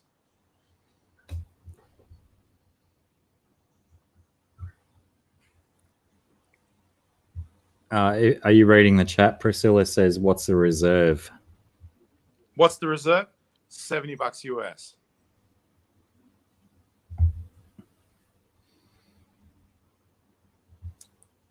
Well, potentially we are. Yeah, we may have to save it for a future auction. Yep, no worries. And Priscilla, if you potentially check out Emerald Goddess on Instagram, it is Goddess, isn't it? Emerald_Goddess on Instagram. Yeah. Got lots of pictures of other stuff on there. Yeah, definitely worthwhile checking out the Instagram for all the different jewelry that Em creates and stuff. And by all means, there's an avenue there as well to DM with Josh's partner Em to talk about getting that to you. And if rose quartz isn't your thing, there's some rainbow moonstone and a couple of other top accent stone options. So if you talk directly to my wife, Emma, she could potentially help you out. Nice. Thanks again, Candy, for the link. The more plugs, the better. Yeah, cheers. In these troubling times, links help. I can't help but feel that I speak very sarcastically when I say these troubling times or these uncertain times. It just seems such an easy thing to poke fun at. They're so overused. The media's full of it. It's terrible. Everything's copying each other. Can you hold your piece up again to the camera, please? Absolutely. Well, the natural light's great. Oh, I really do love the blue and the green play in it. Yeah, and the PowerShell. It's beautiful stuff. Pardon me. Oh, crikey, two on the trot.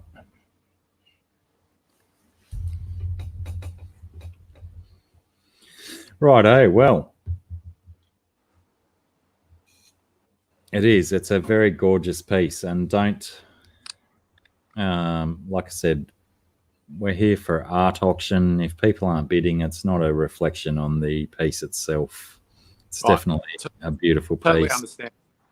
First time me showing stuff on live streaming of jewelry, but give it a go, show it off.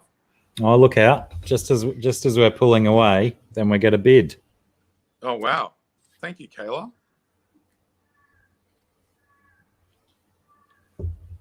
Bob Kayla, just so you know, Josh is.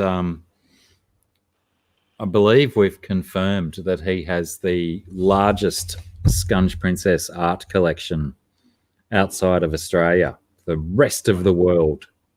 Wow. That's And awesome. apart from all the rest of his awesomeness, that's his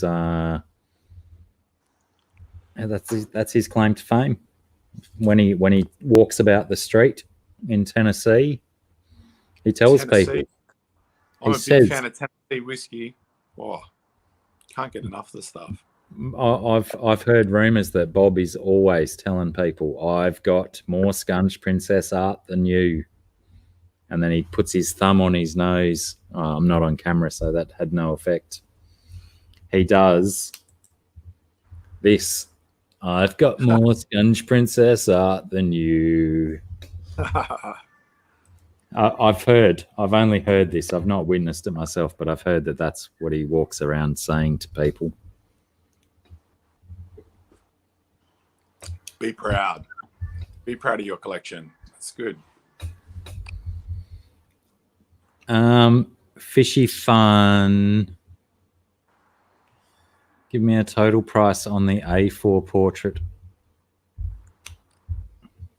I made page for talking with fishy folk.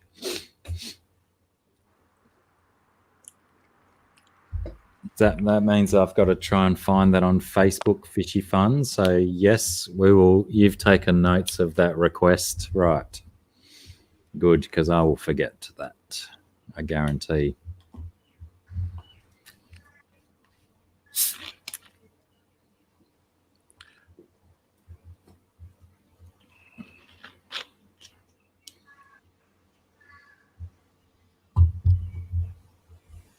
Lot 5 going once. 75 to Bob Kaler. I have a strange feeling that you might be able to rush through the going once, going twice with this one, Derek. I believe so. I know. I mean, Derek is definitely a stickler for the rules, and we've got rules in place. But you know, sometimes rules are meant to be broken.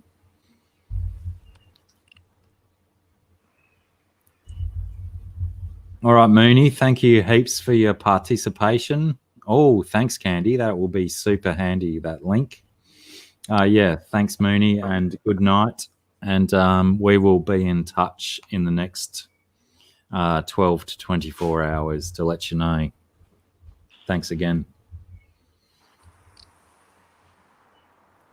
And Dragonlair wants a tattoo of the double dragon Scungeprincess sold him on the first auction. Was that the one with the two heads pointing away from each other? Yeah, I'd like that as a tattoo as well, Dragonlair. I mean, I don't have dragon in my name, but I definitely like a version of that for sure. I always love that picture. Yeah, I wonder if we do any more print action right now. You can. What ones are there? That's a fish one. Is that the one? The brown one, I think. Yeah, that's the one we got extra of. So there's 6, was it? 4 of those left. 4. But we already have, like Bob has one and Ginger has one of these ones already. Good idea. Oh, I'm going to bring myself back on camera. Yeah. This one I'm about to show you was part of a set. Do we have any complete sets left? Yes. So I think there's only one complete set left, which we did at, I think they were cheap on the first order because we got confirmation in the middle of the other street. So you've got one set of 4. So Well, that's yeah, pretty. You guys might remember these fish prints that we did. We did them in 4 different color backgrounds. I think primarily originally it was like to represent the 4 seasons and stuff, really, wasn't it? Or was it just gimmicky? I just did one, and then people were requesting that I did a wintry one to make it like as if it was seasonal. So I did that. So this is a print as well. Now there's one full set available. What did the full set go for? Well, so this was the thing that when we first did them, it was like a special that I could do them for cheaper because I hadn't ordered them yet, and I did the thing. At the moment, they're 15 each or 60 for a set, unless you want to do a discount for the set, at which I give you the liberty to say so. So there is only one full set left, though, right? So these guys are $15 each. $60 for the single set of 4 that are left, and the difference mainly I can pull out one of each. is the background colors kind of sort of represent the 4 seasons. So this one, I guess, is the autumnal one, the fall version, if you will. Then we slide across to more of a brighter one. Beautiful. With blues instead of the browns, but essentially the fish remains the same-ish.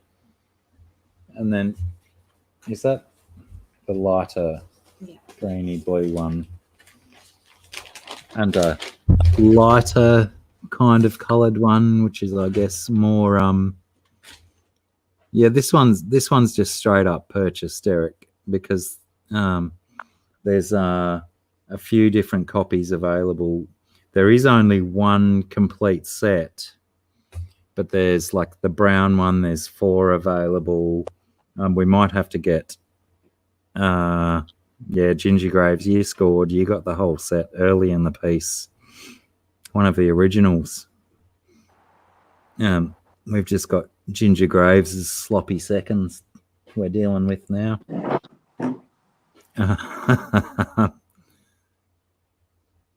So yeah, one full set.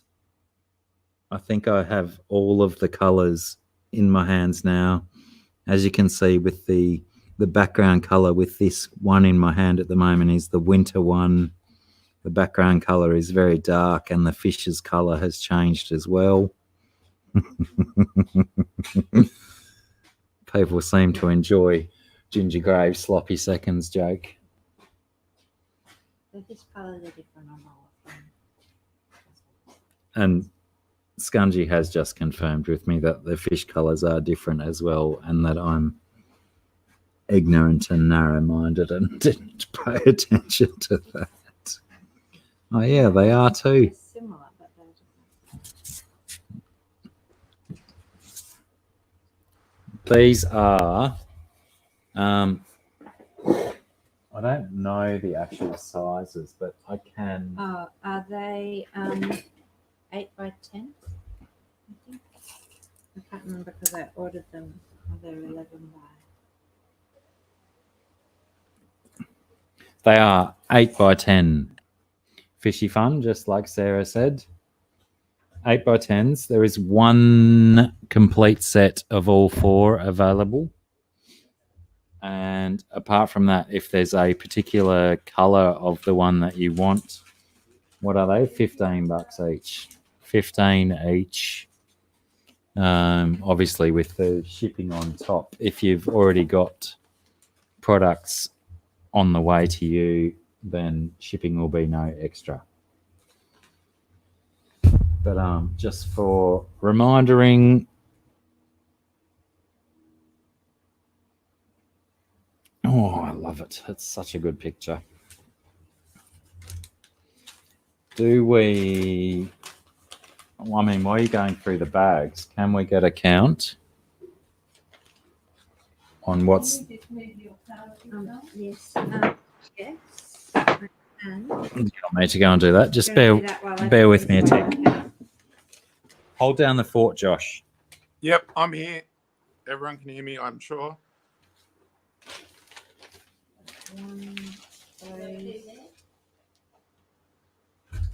Oh, I got some news. My mother sold her house that she's living in, and she's buying a 5-acre property outside of the hometown that I grew up in. She was going to build a pool, but instead she's been inspired to build a natural pool, and we're going to stock it with aquatic plants and have a guppy, swordtail, awesome pond that we can snorkel in, which is pretty fucking cool. I'm excited. There's some local crew in Australia who excel at making natural pools that use aquatic plants for filtration in their system rather than using chlorine. So that's pretty cool.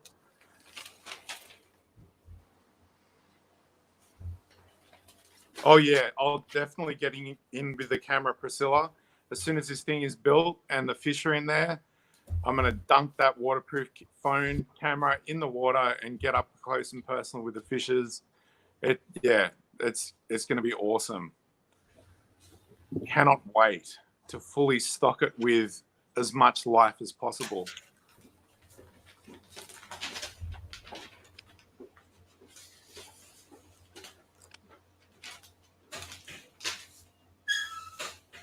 Yeah, with the plants, I've suggested to my mum to keep the filtration plants all native Australian plants, but we're definitely going to put some guppy grass in there and some Java moss and stuff for the live bearers to put their fry in, where they can hide and thrive and survive, so that the pool's self-regenerating and can handle a bit of kingfisher action, because that's another thing with a pool or a pond of fish outside, is that you'll get predatory birds coming and taking fish. So you've got to always make sure that the fish you put in there's enough numbers for them to breed and to keep the numbers up, so you don't end up with an empty pool or pond.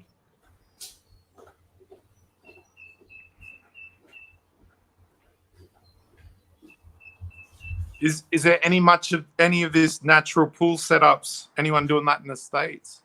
Has anyone heard about that before? Or is this an Australian revolutionary technique? I wonder. Do you consider out of these ones, Soggy Pits? I don't know the name of the company that I'm familiar with. I've just got them on a link on YouTube.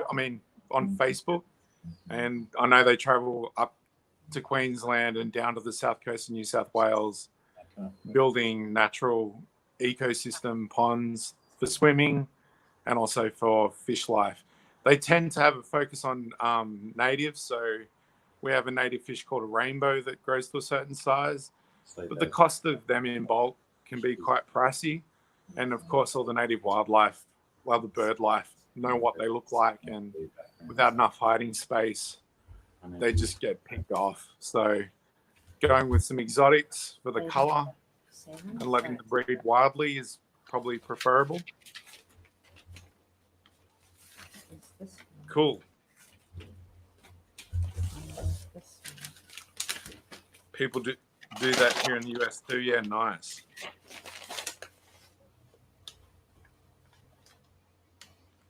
Summer, spring. Yeah. So there's one. Priscilla, was the hawk okay? Spring. Or did it get banged on the glass? Another one of the set. Or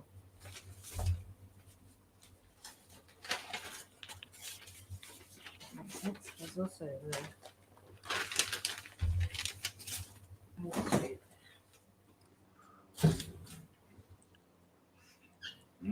It's always good when nature takes its course, when you're there for the events. Getting to see it firsthand is always fun, but you never know, it can turn out bad.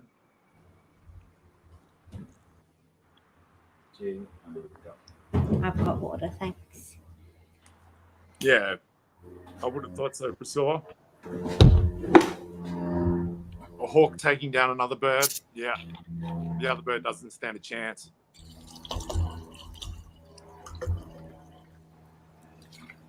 So sorry about that. Mr. Fish there, Brad, how are you? I don't know what I missed while I was absent, moving cars and stuff. Fish Dreams, how are yous? Gaffer Haynes, how are yous? How did we go? What did I miss? Fill me in. Fill me in on everything. My Wife's mum's the moving universe. house, Michael. Blacky. She sold her residence and buying a 5-acre property, and instead of putting in a chlorine pool, she's going to put in a natural bio pool. Oh, is she doing the one? Is she local? Berry, New South Wales, on the south coast. Oh, yeah, right. She's still down there. No, Yeah. I got offered a job by a guy locally here who installs your natural pools. Yeah. I've been pretty interested in potentially doing that for him, but all he wanted me to do was be a phone call guy, just basically cold calling people and explaining the natural pools to them. No. And I haven't gone down that avenue at the moment because basically of these uncertain and troubling times. I've been speculating that potentially that's the last thing on people's minds at the moment is installing pools and whatnot. But definitely based on what I've seen, that those natural eco pools are definitely the way to go, especially for filtration. Yeah. And the costs of not having to dump chemicals all the time that break down in sunlight. It's ridiculous. Exactly. And then I told my mum, look, I know that they'll push native fish like rainbows to be put in there, but they're quite costly in bulk. So I said to her, look, just forget about the natives. Let's just go full hog on the exotics and guppy it up, swordtail it up. Yeah, no harm in that at all. Yeah, you get to snorkel with colourful fishes. Beautiful. Yeah, a bit. So in the coming years, I'll be able to get some good footage of that. That'll be awesome. It will be definitely nice. Based on travel. Fish Dreams. I've watched, I think, the first 2 seasons of Last Kingdom. Have you watched any of it? No, I don't watch any of it. Right. No, my mum. I think I got my mum into watching a bit of it as well, and she watched a little bit. It's not bad. I like it at all. I still am not. Was it Fish Dreams that? Was it you that made references to me looking like one of the characters in the show? I've still not made that link to who I look like, but someone made a reference not long ago that I looked like one of the characters in that show, I think. Fish Dreams may need to confirm that. So I guess I don't know where we got to on the prints. We got to telling everyone that there's fish ones available. 1 full set or 3s and 4s here and there. We might deal with that later or sooner, depending on what people want. But I would really like to try and auction off this next piece because it was another one of the ones created today, fresh off the presses. Main character, I look exactly like him. I'm going to beg to differ with you, Fish Dreams, but like buttocks and bottoms and bum holes, everyone has one, so you're entitled to your opinion as well, because everyone's got one of them as well. But yeah, it is not a bad show at all. I think all the things when people have said that you look like somebody, I think it's because they haven't actually met you. Because like the people that they've said look nothing like you at all. So it's really weird to like, but I reckon it's the difference in seeing people only on film versus seeing people in life. Right. Yeah. Well, maybe I will have to hold a broadsword with minimal clothing on to prove that I'm vastly different to that human being. But I might have to have another look because it was a few weeks ago that I watched that. I felt that the main character looked like a Maori dude, like Jason Momoa-ish, and I definitely don't want to pigeon my hole into looking somewhat like Jason Momoa, do I? That would be kind of braggish. Oh, got one of those. and erroneous. And quite erroneous. But yeah, it is a good show. And yes, like I said, we are entitled to different opinions. And I mean, I'm used to looking at myself, so you know, I consider that if I was to look similar to anyone, it's Leonardo DiCaprio.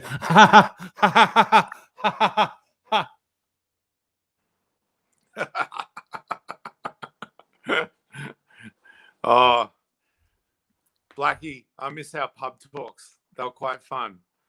This one-on-one with Sarah, of course, one-on-two banter is great, but the shit we'd get up to in the pub and the random conversations that had happened, very interesting.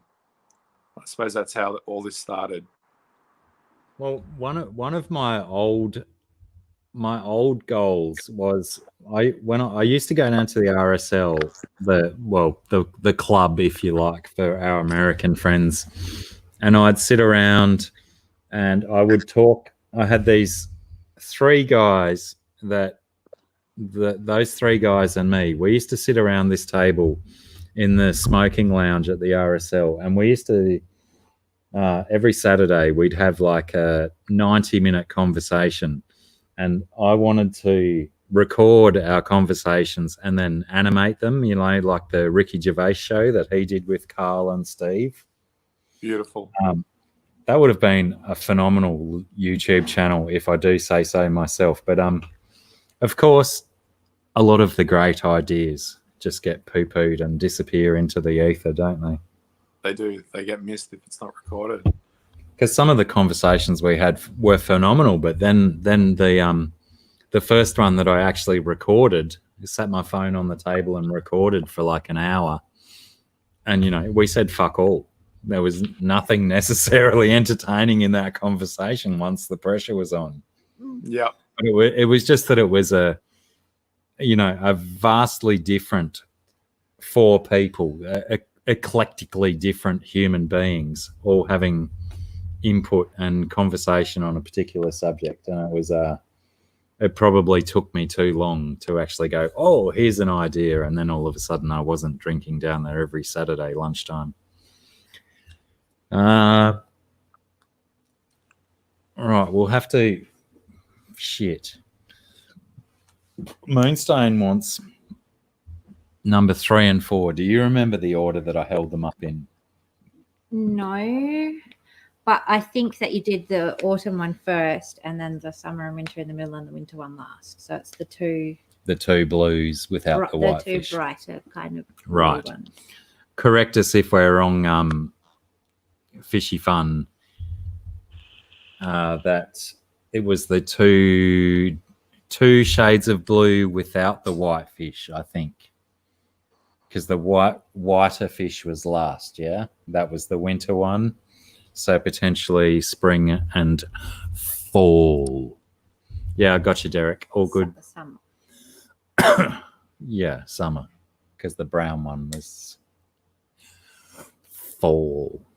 All right, let's auction this. For the want of a better segue, I just went there. This was created today, mere hours ago. Derek will sort us out with what lot number. I think this is 6, isn't it? Because Josh's was 5. So, I just said Derek will sort us out on that, and then I tried to sort us out on it, but Derek will sort us out. He's onto it. Lot 6 up for bid. Nice one. Auctioneer extraordinaire. What have we got here? Is this a Siamese pair of unicorn llamas? Or are they a mating pair? Are they so in love that they've joined together? Or are they brother and sister conjoined? Little sisters to my baby dragon, says Kayla. Yep. Bob, I believe your name is Bob. Yep, definitely. Sisters to the baby dragon. Gemini, that's a great angle, Chevy. Oh, it is, yeah. Well, I'll be taking this one with The Geminids. today. Twin souls. I can keep going with that in it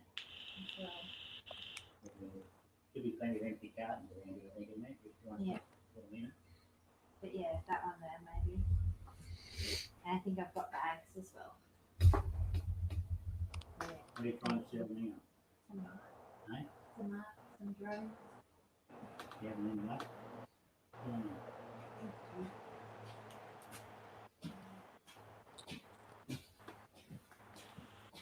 A little bit of a contradiction, isn't it?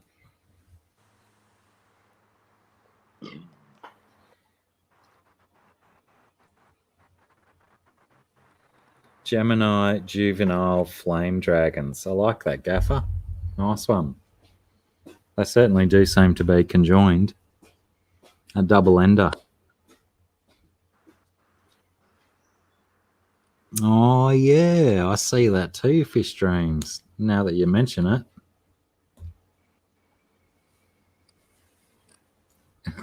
Anyone else see it as a blouse with cleavage? Yes. Yes, well, I see the cleavage. Again, It's almost like black stars, like star flaring. It's awesome. There's definitely some titty there.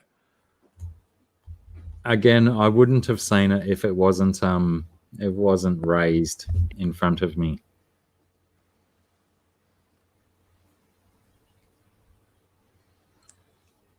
Fishy Fun. You are a gentleman. You know some cleavage when you see it. That's good.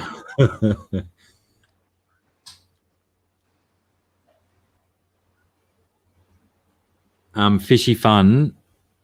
I will go back through those ones so you can definitely identify, so we don't stuff that up with you. Also, potentially, Fishy Fun, get me on the old Facebook so we can communicate easier and stuff, if you like. Fish Dreams, I am Beast. I am the guy down the road from Dr. Black. I live not a stone's throw, but the rain passes my roof and hits him about, depending on the wind, about 5 minutes to 10 minutes away. So we're just down the road from each other.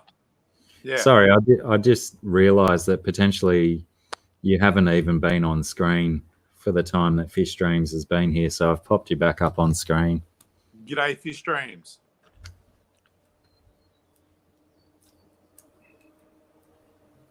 Oh, thanks, Candy. That will make things heaps easier.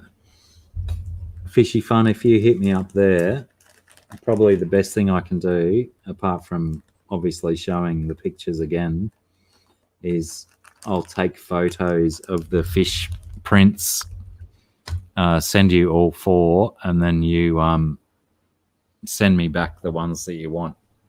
I guess will be easiest. Miles is here, everybody. I told you, everyone, that Miles would make it. Wasn't I just saying that an hour and a half ago, that Miles would be here soon? And here he is.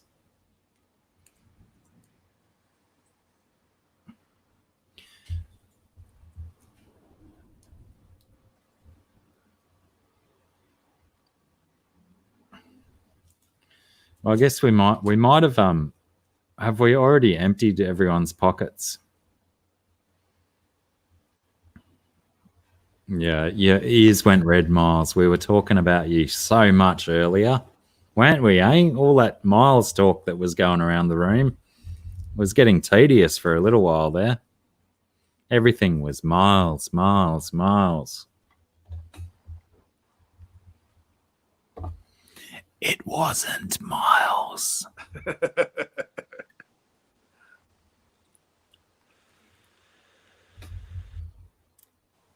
Fair enough, Bob. Derek likes that one, but he's fundless as well, so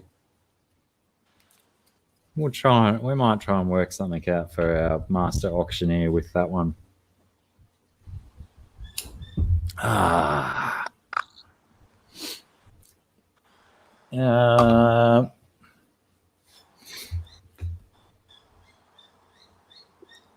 It's Gemini.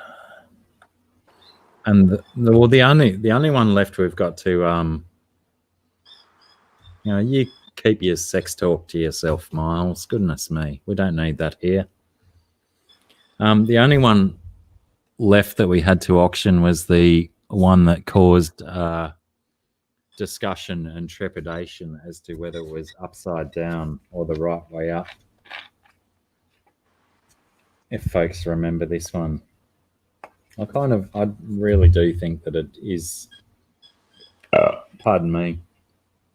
That this one is the right way up. Oh, g'day, balls. How are you? All good, Brad. All good.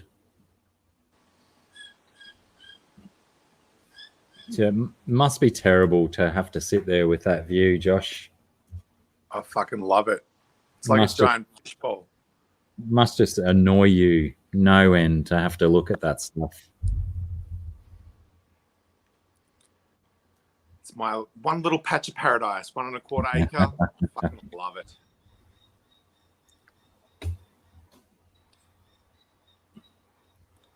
I thought I could flip the camera last time I was using this, but no, there's no way of doing it anymore. To what? Flip your camera? Flip the camera. Maybe that was just me with doing Facebook chats with people. I could flip the camera. Yeah, right.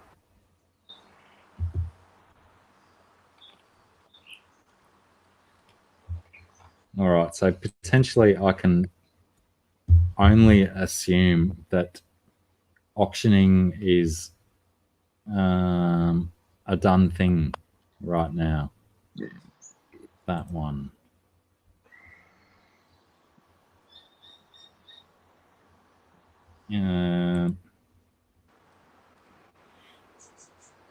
It is a beautiful place. It's also a lovely place to drink alcohol and eat pizza. I think that might have been the last time that I was at your house, wasn't it? When we did lots of alcohol and lots of pizzas. Special pizza. Yep. Quite special. Mm. Actually, that was on us, wasn't it? We bought the special, didn't we? Yeah. We did bring the special. Yeah, we bought the jars of mushroom pizza sauce.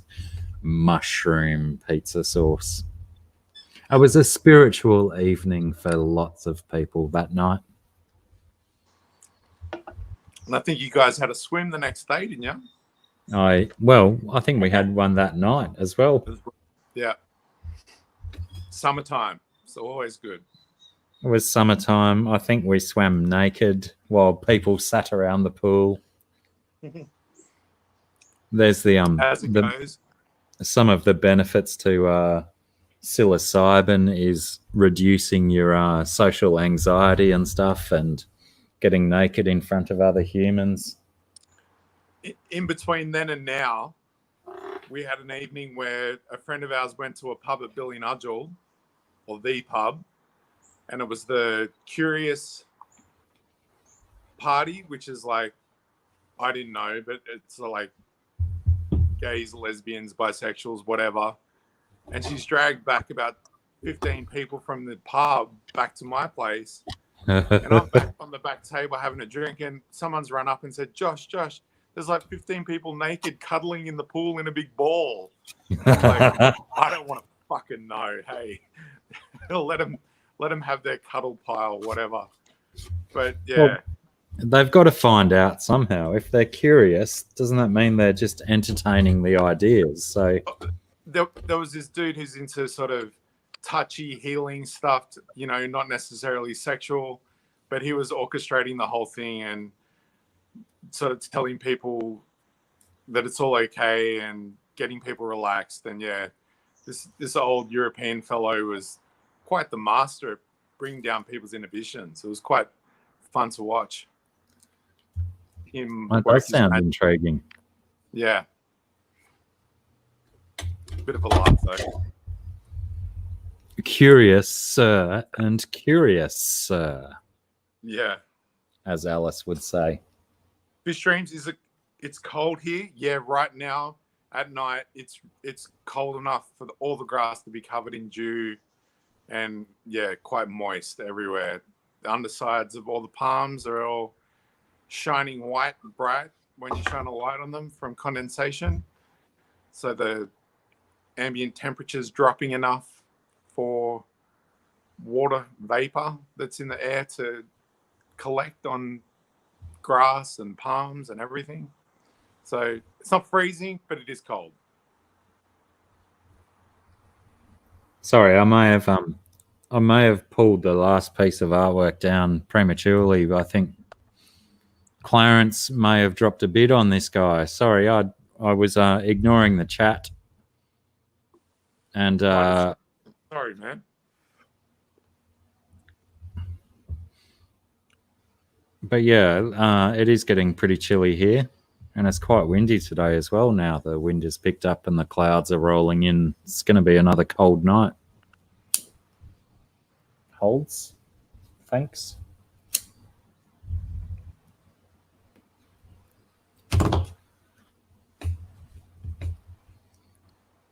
Hang on, let me just pull this guy up here.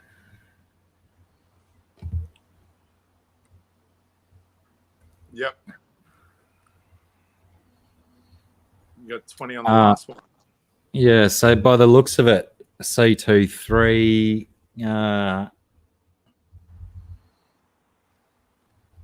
Oh, yeah, I was just going to agree with you there, Derek, and say C23, $20 plus 18 postage and handling. That guy will be in the post to you soon. Do I have? I'm not sure if I've C23. If I've do I have any contact with you other than YouTube? I know maybe we're on Insta, but I guess send me an email to drblack66@gmail.com. Same spelling as my YouTube channel name. So I can shoot your email address to Scungy's PayPal one, or alternatively, just email directly to hippiesgosick@hotmail.com with underscores between the hippies, the go, and the sick. Yours is probably easier to remember. It is. And yes, nobody, please refrain from thanks, Candy. Please refrain from remitting any funds as yet. We've learnt that one in the past, that it's best to perform a payment once we send an invoice out, etc. So yeah, what else did we have to do? Smoke ciggies and drink piss. No, we've got too many things to do.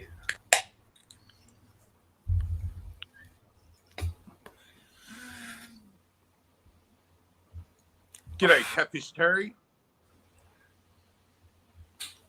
Terry, how are you, mate? Welcome aboard again. Good to see you again.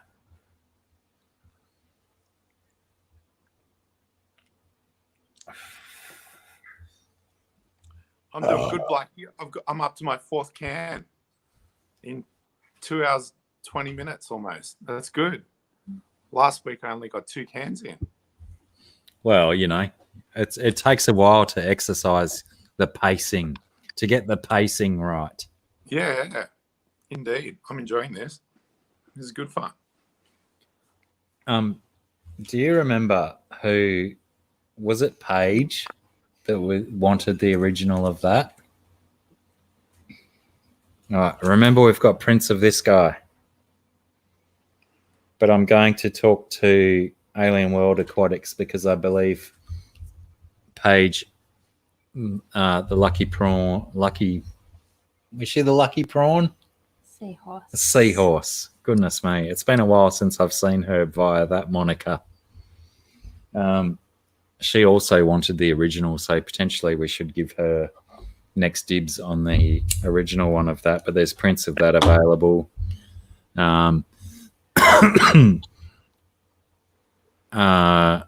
Fish Dreams, absolutely, I agree with you totally. Is that one of my favorite things that we didn't even go into today? With the artwork was that when we had auctions in the past and we'd bring a piece up and then all of a sudden everyone in the chat, or not everyone, but people who gave us stuff would start offering names for the piece. And the names would give you a delicate little piece of insight into where that person was appreciating that artwork from. I always found that like an exciting part of the auctions was just where people were dragging their inspiration from the artwork to their names and stuff. It's like just the Rorschach test. Yeah, exactly. And that character from the Watchmen who's the Rorschach. Yeah. They're interrelated somehow, aren't they? Yeah. His mask somehow magically kept changing between different patterns, and he'd stare people in the face and say, "What do you see? What do you see?"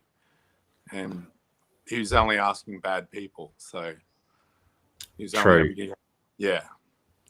But yeah, a vigilante. Super appreciate that as well, Fish Dreams. That the whole thing about art is the individual's interpretation of said art, and the art is one thing, and then it's almost another form of art entirely is the individual's interpretation of said art.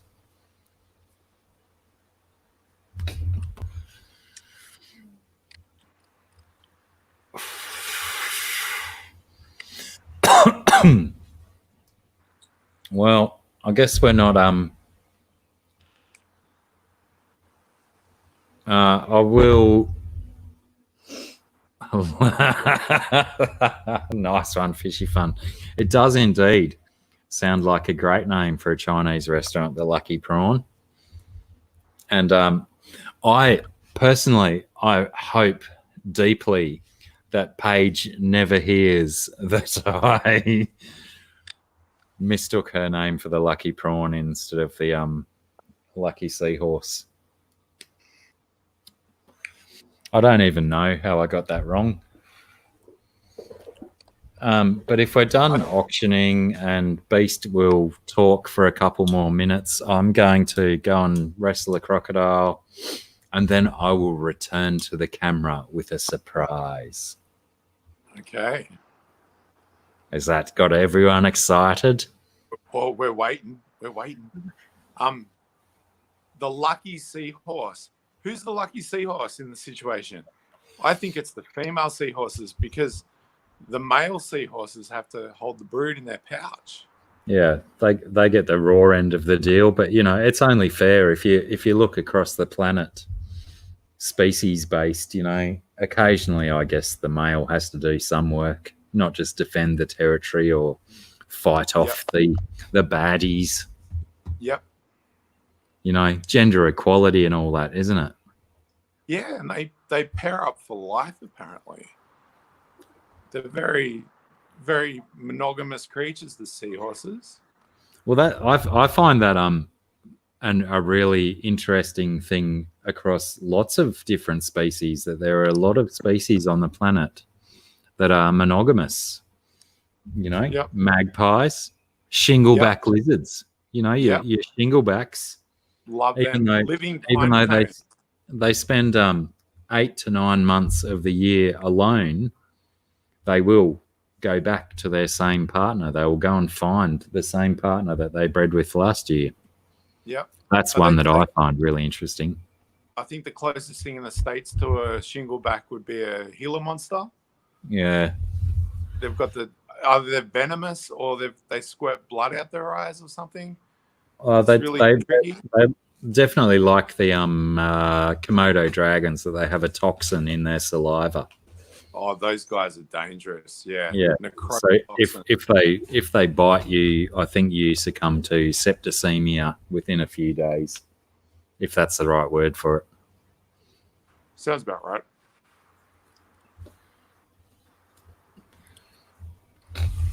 So But check the chat. Keep the interaction happening. Beast knows. What do I know? Fish dreams. What do I know about the Gila monster?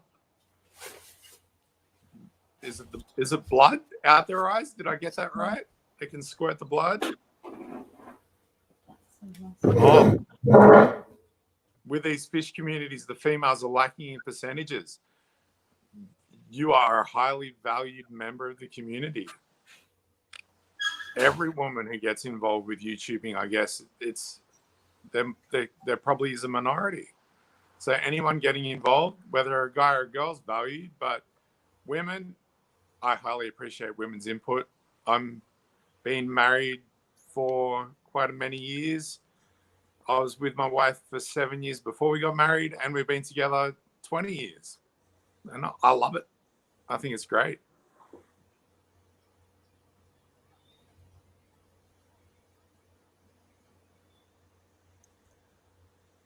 Fish dreams. I didn't breed with a partner last year, so I wouldn't know where to go. Okay.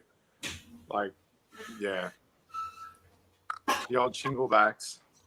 They're like, seriously, you've seen a pine cone before.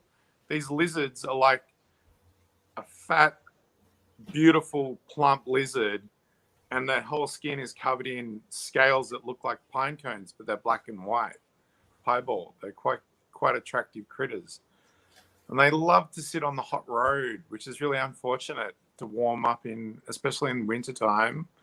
And people driving too fast, they can't slow down. They can't avoid them, and they just get squished on the road. So, yeah, it's unfortunate.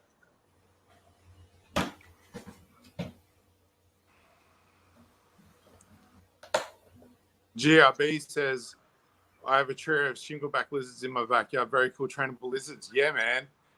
My father's a herpetologist, so we got 2 for out of the wild and kept them for about 5 months in Alexandria and Sydney. And we used the tethering system of white cotton string on a spool that was attached to their back. And the string wasn't attached to anything, but you'd see the trail of where they'd walk between plants and whatever. And you could see, you just followed the string and you'd find the shinglebacks wherever they were in the garden.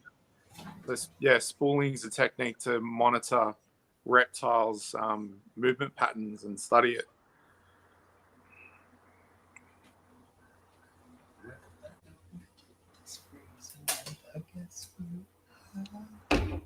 Yeah, just no reenactments of alien popping out of the boots. I mean, yeah, I think the male male seahorses, I think they survived the old baby popping trick out of their pouch. There's no chest burster from the Xenos. where is? I have a spare one sitting there somewhere.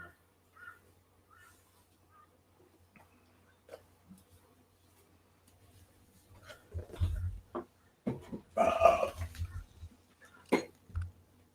that one either. Not that one either. The dangers of Australian wildlife. It all keeps itself in check and in balance. It's quite good.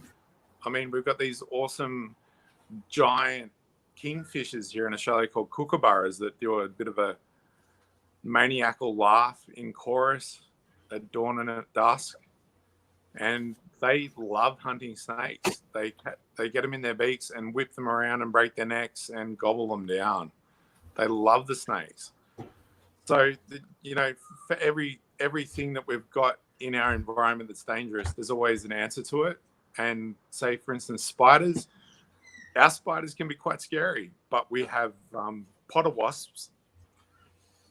They grab them, they bite off their legs, they envenomate them to put them in a coma, and they lay their eggs in their body and then put them in a mud cocoon. And eventually the baby wasp larva eats the spiders that have been put in the cocoon, and out comes the potter wasp. And I'll see if I can show you a couple. Maybe you can see it. I don't know.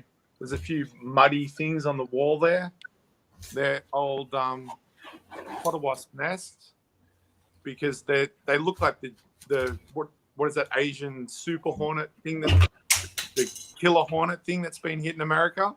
They look like those. They're like really big and scary, and their hovering is noisy as, but they just clean up the spiders. So they're friends of mine, and but I let them build up enough, and of course a native rat climbs up and eats the nest open and munches on the larvae at the right time of year, and it's a big circle of life.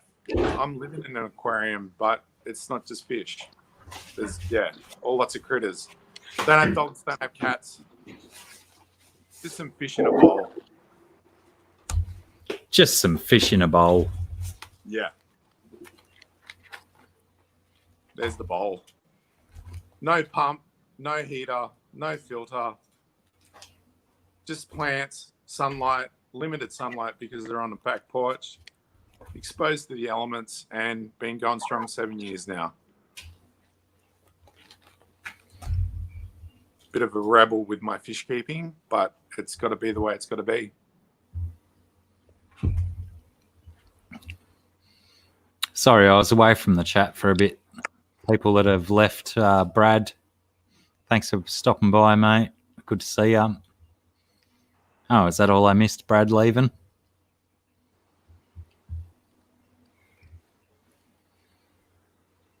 Fishy Fun 57. I shall try and do that ASAP as well. Well, look out.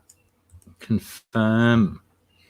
I guess that's one thing that happens when you post your Facebook thing in a YouTube chat. You get all these new friend requests. I've got 7 new friends, everyone. I feel important.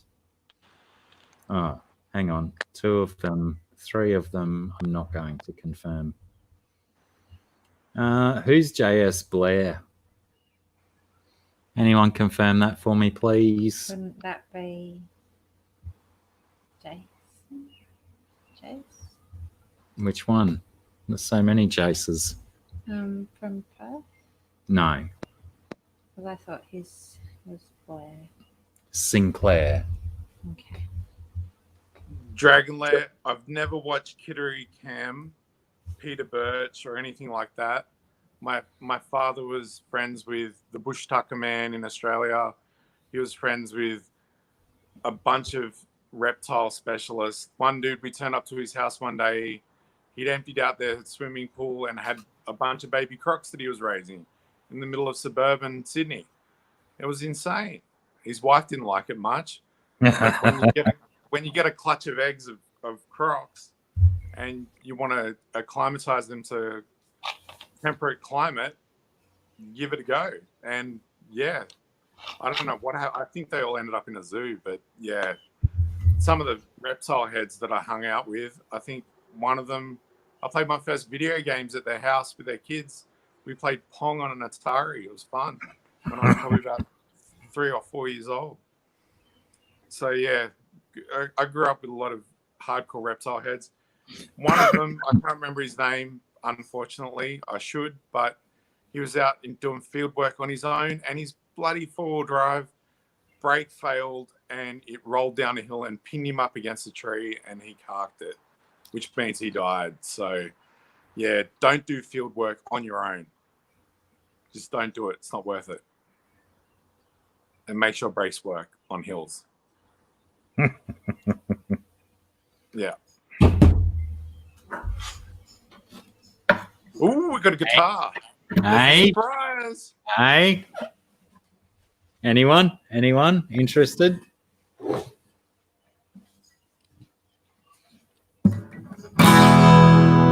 Thank you. Good night.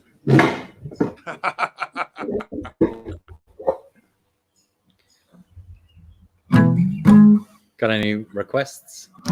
What would you have liked to have played yesterday that we didn't play? Birthday songs.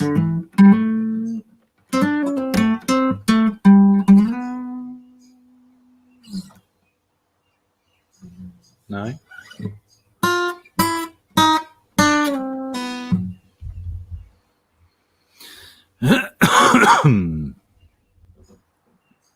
Well, give me this one then. Do you know that one off by heart, don't you? What one is it? Lighthouse. Yeah, I should know it. Off Right. by heart. Capo, 4th fret. Dragon Lair. I want to force breed green tree frogs one day just to get the blue turquoise morph and get enough of them to breed them to make solid turquoise blue morphs, get a license, and sell them to greenhouses all over the world because they're not viable in the wild. But yeah, force breeding green tree frogs, like force breeding carpet pythons to get the different morphs. Yeah, very, very lucrative activity Well, let me know if this one and goes fun wrong. too. Because you get just literally thousands of normal green tree frogs and you just seed them all over the environment and let them go and they're fine. But the blue ones and even rarer, the yellow ones, they don't last a week out in the wild. So those special morphs, keep them in a greenhouse, keep them in a nice moist environment with plenty of prey creatures, stuff for them to eat. Beautiful. Living artwork, really. I bet now that you've said it out loud, there'll be millions of them in a year's time. I could only wish for it if enough people picked it up. Indeed. That would be a good wish. Shall I play a song? Would that Hell ruin yeah. everyone's evening? We do. Everyone knows Blacky's name, Fish Dreams. They call me Mikey. Everyone knows me as Mikey. But I accept all the variables. I'll take Michael occasionally, Mike, Mick. But I like Mikey. That's super cute. Schmicky. Now I've made the mistake of saying any requests, didn't I, when I already had a page open in my songbook. Moon shadow, moon shadow. Send me the sheet music to it, Thirsty, and I'll play it for you. And if I ever lose something... It's been a while since I've heard that one. Goodness me. Instead, we're going to play a song that nobody knows except Sarah and me. And all the Exclusives. people who just streamed before. And apart from, like Sarah And says, like- everyone who's seen us play it on a stream before. Exactly, Miles, exactly. Oh, no. I thought I tuned it. Maybe it's still recovering from getting thrown across the table the other week.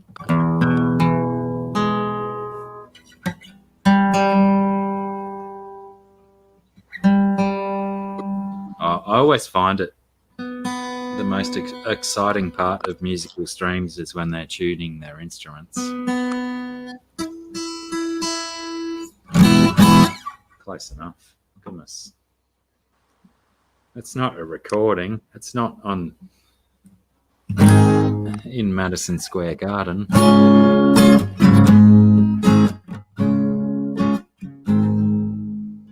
Can you hear that guitar well enough? It's pretty clear. You are oceans, oceans away. You are a lighthouse, baby, you will burn out someday. You gave me love, but never hope. I am a raging fire, you are smoke. My eyes, my eyes, my eyes.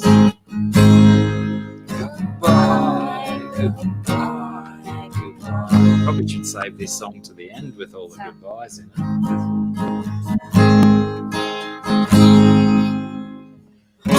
You gave me reasons to doubt myself, reasons to hold on, reasons to stick it out. This is the last time I'm gonna call you. When I've been drinking, it's the last time I'm gonna say, I tried.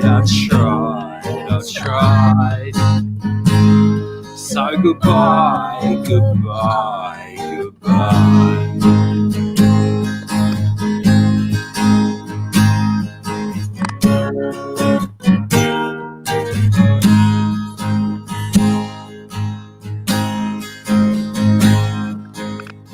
This was always the bit that I used to like tricking you on and play for extra long, wasn't it?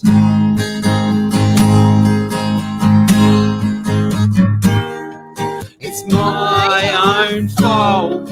I've got no right to fall apart, to fall apart. Just like I have been thinking with my lonely little drunk, my lonely little drunk heart.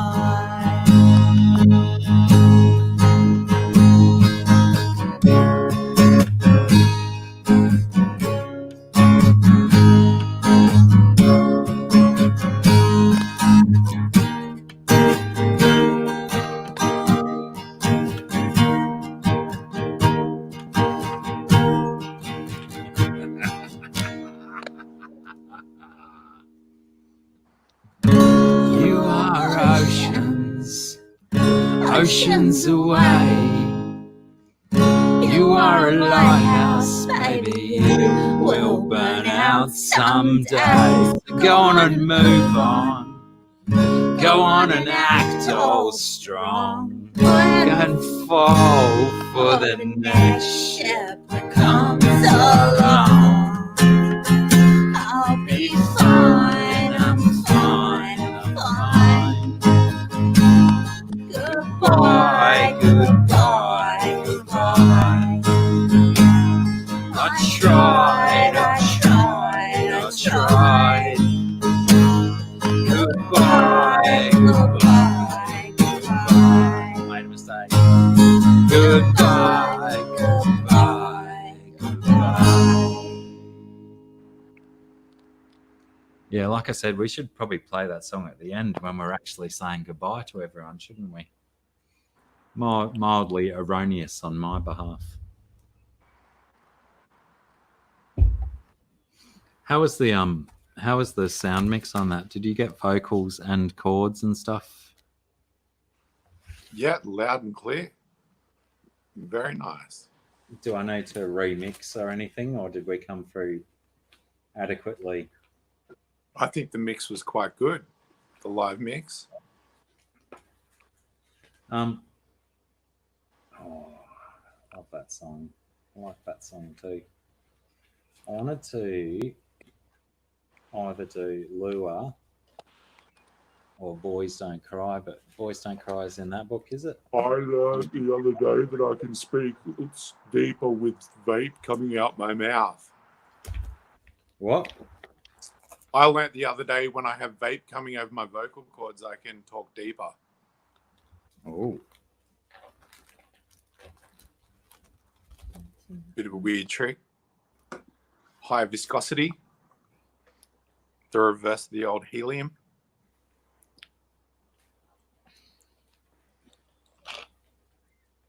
What you got there, Michael? What you got there, Michael? Is it not in that one? Is it in this one? No, it's in this one. All right. And is that something that you'd be willing to play? Yeah, I'll do whatever you want to do. All right.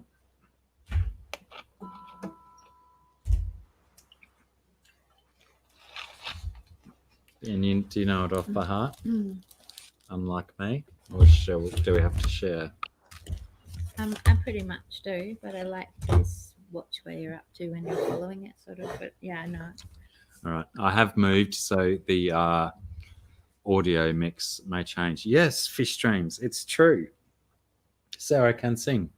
But it is also true that her name doesn't have a H in it. Or, sorry, an H. Pardon me, please. People may have heard us play this one before too.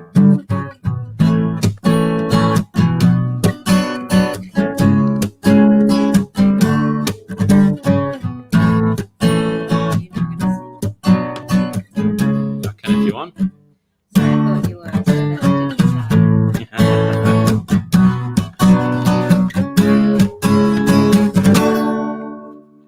I would say I'm sorry if I thought that it would change your mind. But I know that this time my accent too much mean too unkind. I try to laugh about it, Cover it all up with lies. I try to laugh about it, hiding the tears in my eyes, 'cause boys don't cry. Boys don't cry.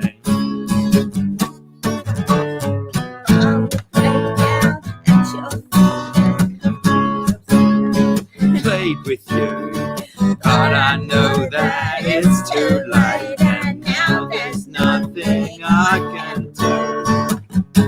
I try to laugh about it, Cover it all up with lies. I try to laugh about it, hiding the tears in my eyes, 'cause boys don't cry. Whoops.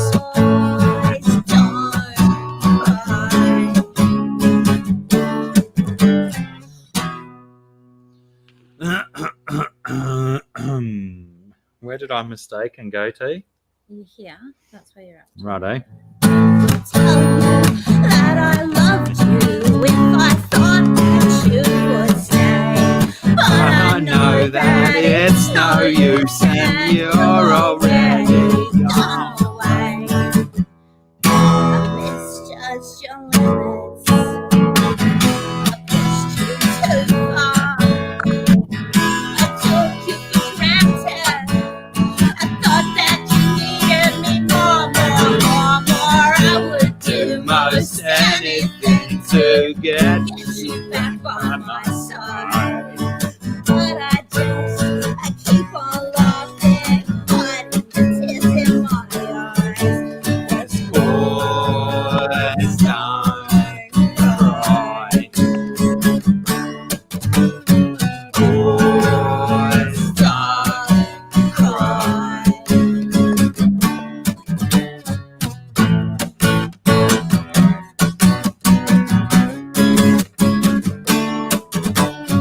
Boys that don't cry, boys that don't cry, boys that don't cry.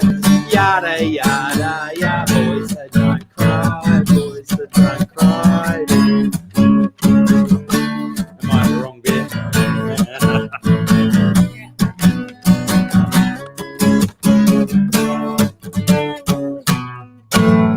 Boys don't cry. And yes, they do. Yeah, we all have a bit of a cry. It's normal. Gotta have a cry. Speaking of crying, haven't shed a tear for a friend. He died 2 days ago of a heart attack Yeesh. in the kitchen of his mum's house, literally within a meter of where his dad fell down and died of a heart attack. over a Jeez. decade ago. Yeah. Tragedy upon tragedy. And Zach was only 40 years old. So if you got a bad ticker in your family, get that shit checked out. Don't wait. You could have plenty more years in your life you get looked at. But if you just think you can power on, be careful. You know? That's a public service announcement brought to you by the Beast. Get your bloody heart checked out if it's in your genes. Do yourself a favour and all that stuff.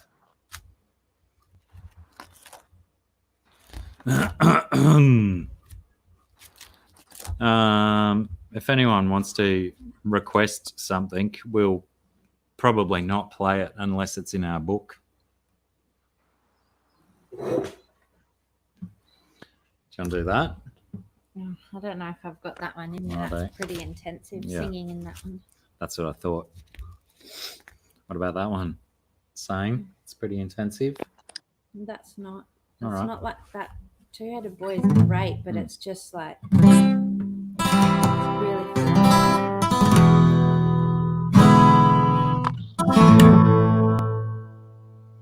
Does anyone know the band called Bright Eyes?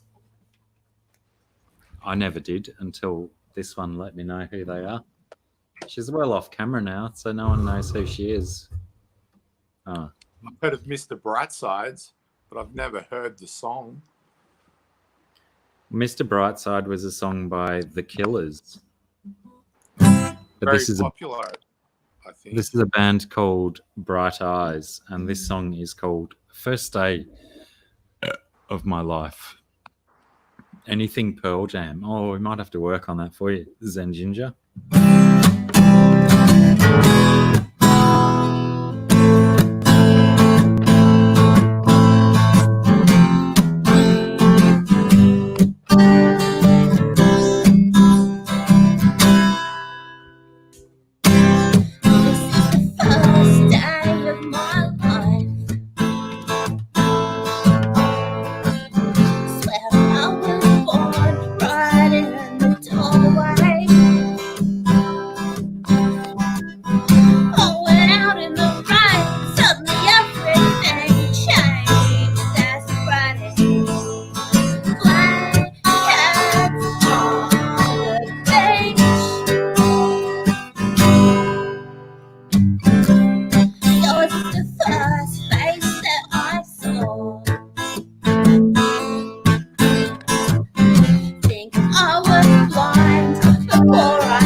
This is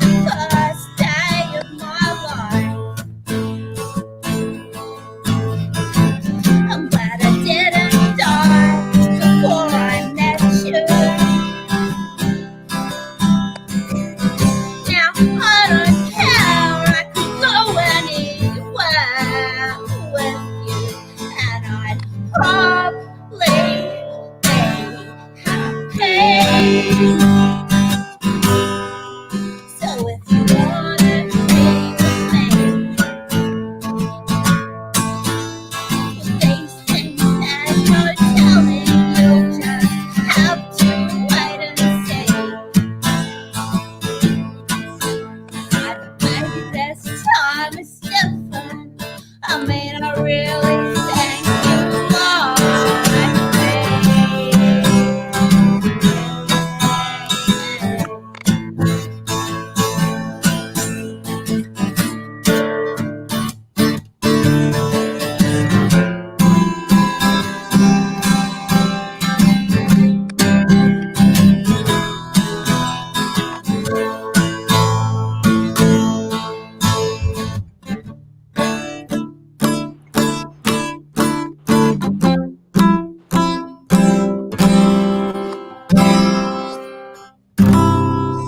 I think that's where it ends. Is that where it ends? I think so.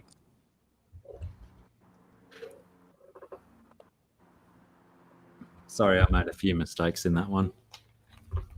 It's been a while since we've done that. At least 4 or 5 days. That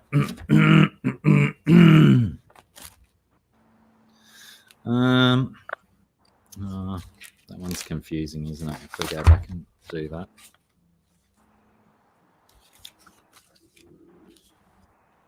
Paper bag. Don't want to do that because that's mostly me and I'm scared of that kind of stuff.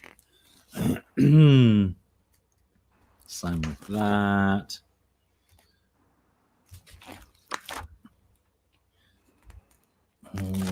Oh, so much tempting. We've got so many tempting songs in this songbook.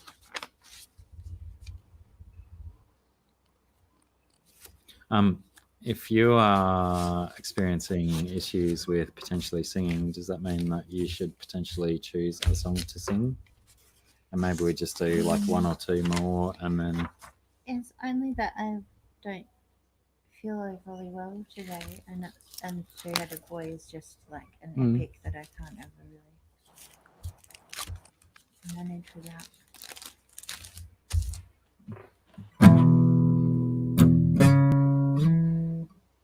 I can't even remember how that one goes anymore. I mean, this one I can, but what's the...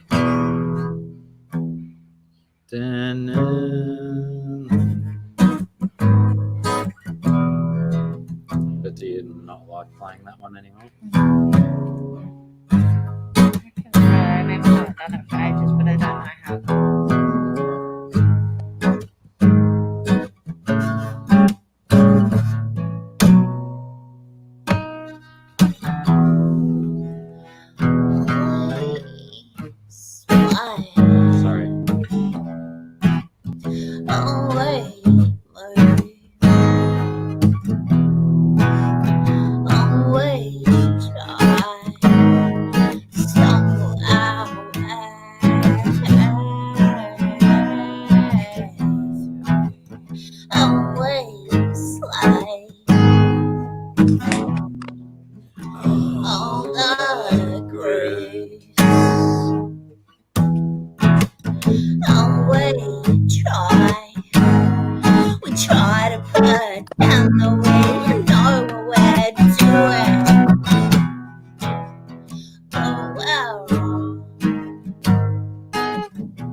I just fucked up.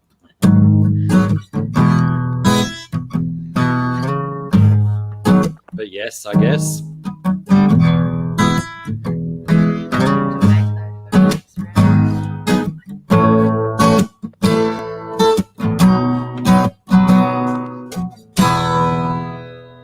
Always why? Always.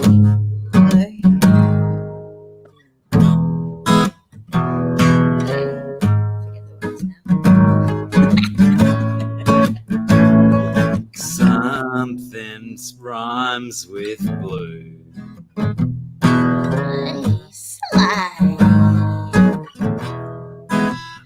All that grace.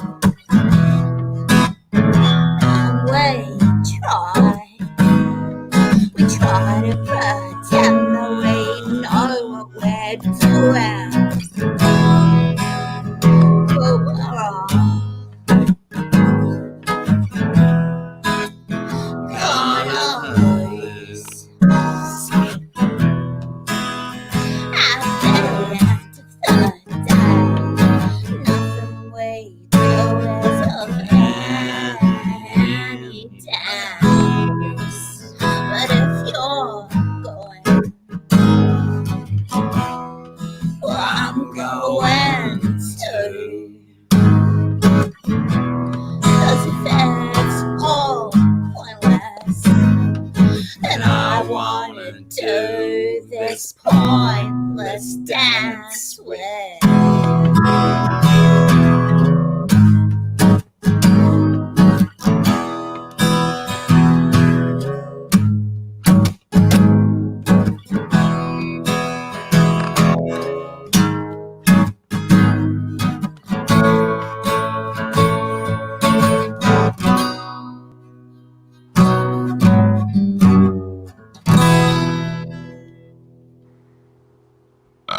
Pardon me. What's that song called? Well brought up. I never named it. That's Sarah's song. You just did the burp, so it's well brought up. Indeed, always. Oh, did someone say hi to Aquamate? Does that mean that Aquamate is here?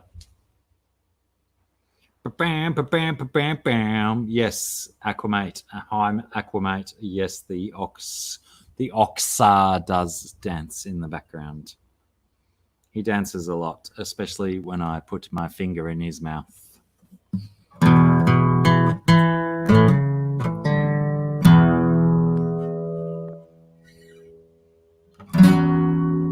Do that one.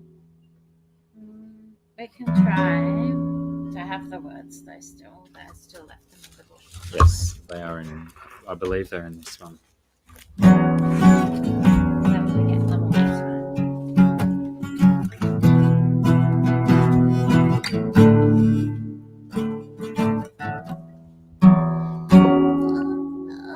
This is another one of Sarah's. This is another one of Sarah's birthdays, is what I was about to say, because I was reading and talking at the same time. Aquamate says, "Happy birthday, Sarah." Thank you. But this is another one of Sarah's songs. I don't think it is in here. No, it might be in the other one then. I'll just ask you, Mead, that it was in that one. But I can do an intro still.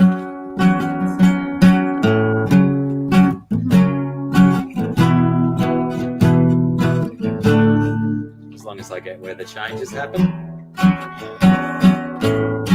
I can do it. We'll see.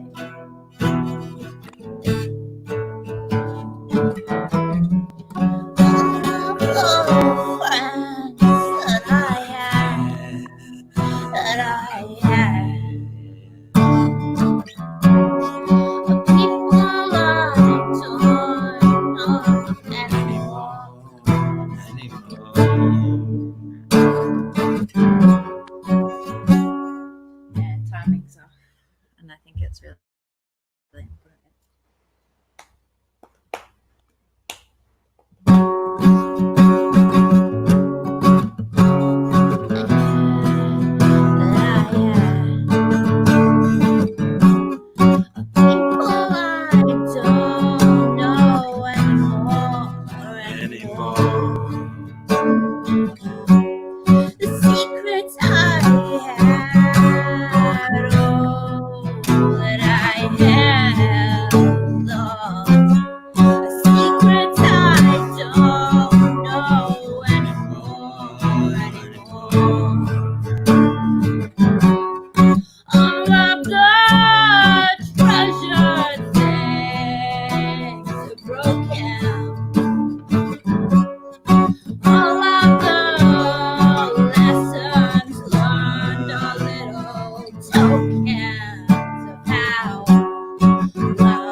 do not have them anywhere near me anymore.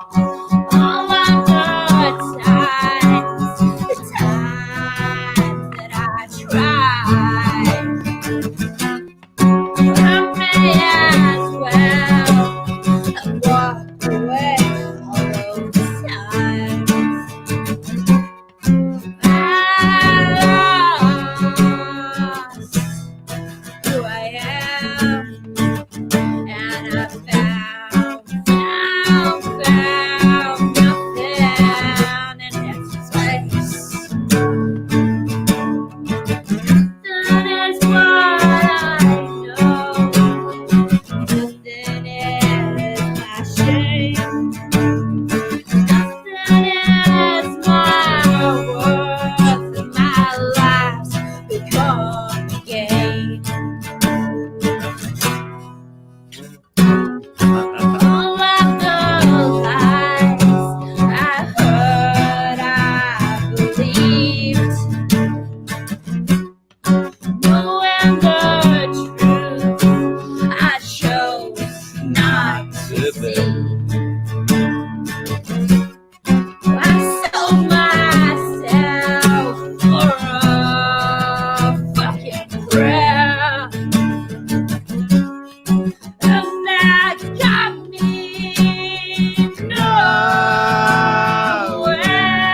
nowhere. Is that where the change goes? That's where the change goes, yeah. Thanks, Josh. I'm sick of trying to please. I'm sick of dying slowly on my knees. So forgive me for walking away. Just realised I'm playing it wrong.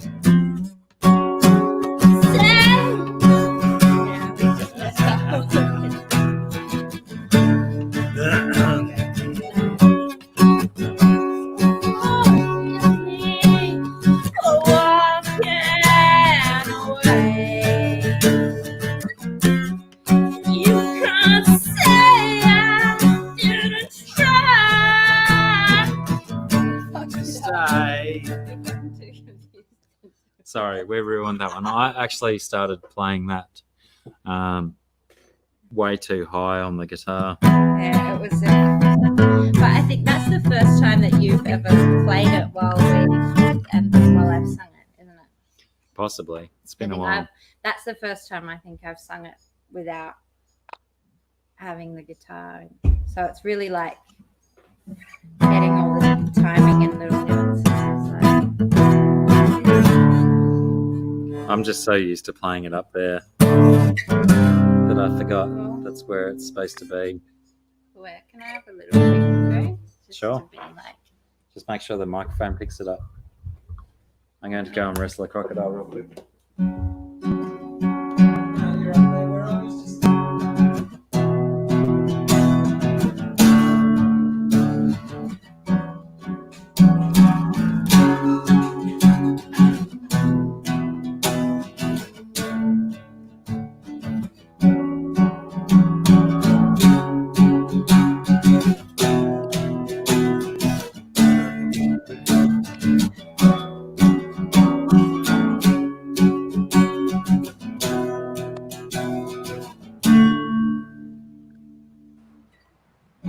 Sarah, have you ever tried double guitars? what's that? Have you and Dr. Black ever tried double guitars, one each? Yeah, we have. I'm just not quite Harmonise as well? good as him on the guitar.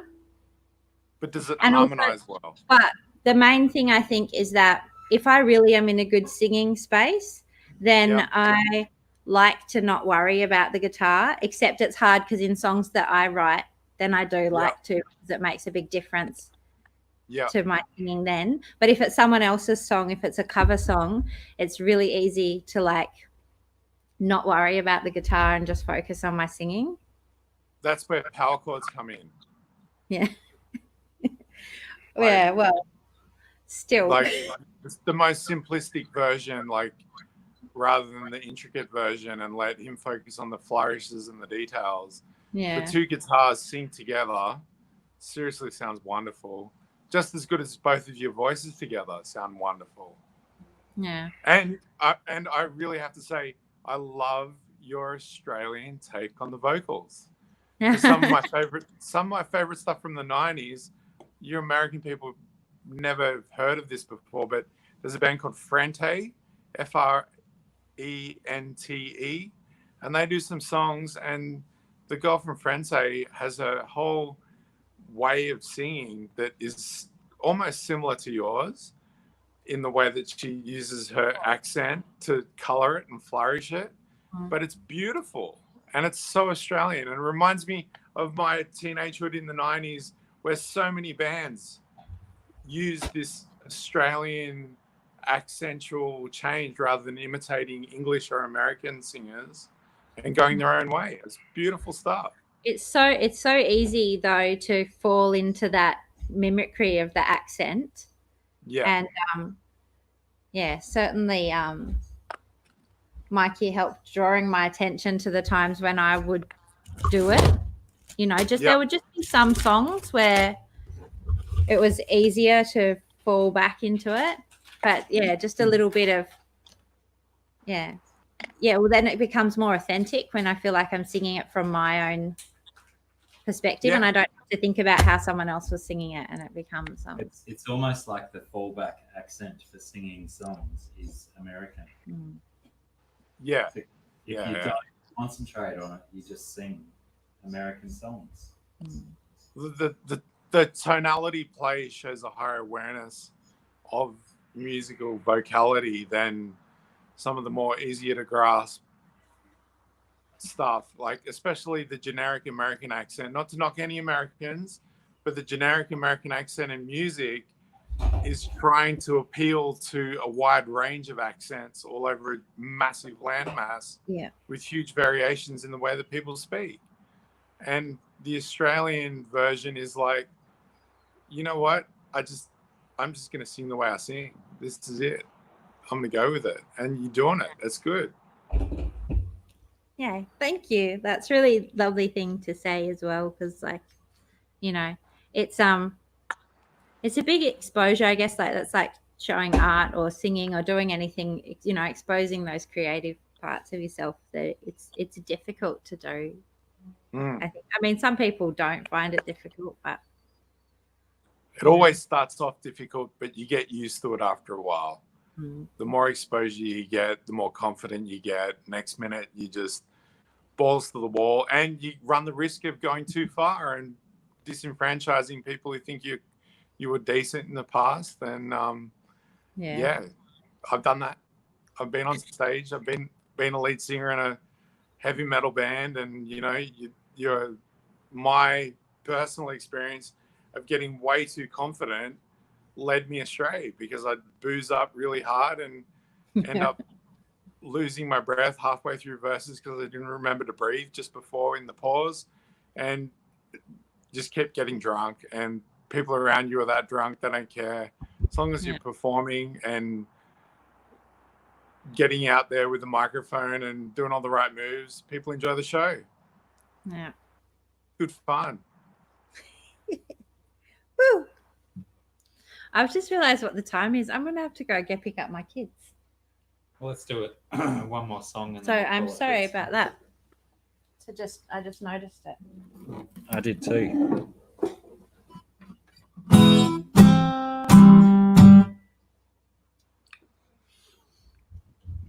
Do you have a request for last song? I don't have requests. Someone might. We've heard Barracuda got requested. Barracuda. I never heard that song until I played guitar to it. And then it's quickly become a very good song that I love. I like that one, but I don't know if everyone does. I love that, but I like to not overdo it and like save it up for when All I see is glare on those pages because it's just light. saying I love that, but Why won't you do it? I just wonder, like, I don't want to overdo it. It always seems like it's The what? the thing to Like we always do it. yeah. Well, so what else? What would you want to do? You want to do that? I want to do what you want to do, baby, because you're not in a brilliant singing mind. So I just want to play something that you feel comfortable. I don't think that's right. I love that, but that hurts your ears. I don't know if It doesn't know matter how if it strong hurts my my voice fingers. We're at the end of the show. My fingers can rest after this song. And I've got spare fingers. I don't know. I like. Are you a polydactyl? You have the extra You have one. to choose. I like that one. I just want you to pick a song that you want to do right now. I can't do that. Oh, the glare is everywhere right now.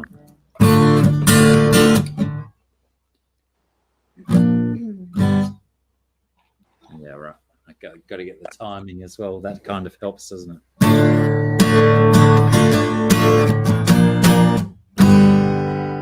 Did someone say The Cure again? I'm sure I heard another request for more Cure songs.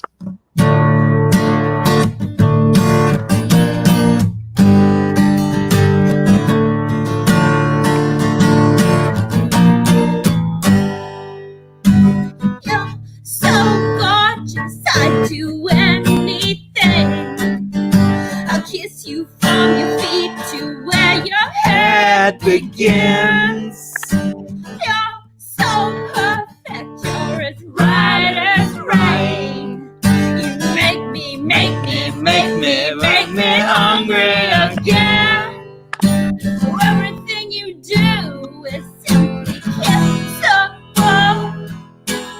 Everything you do is irresistible. Why can't I be you?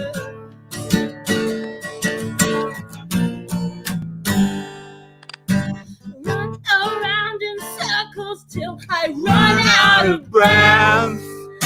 I'll eat you all up, or I'll just hug you to death. You're so wonderful, too good to be true. You make me hungry for you. Oh, everything you do is simply delicate. Oh, everything you do is quite angelic.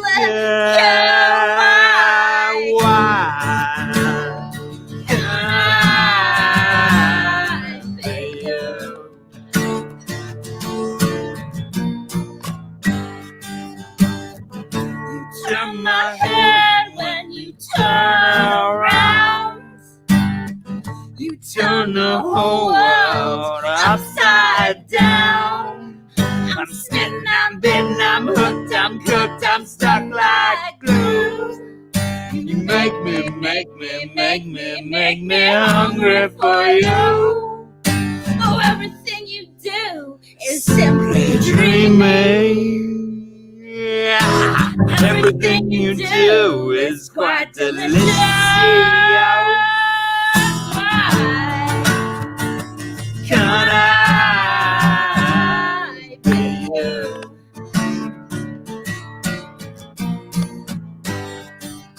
Why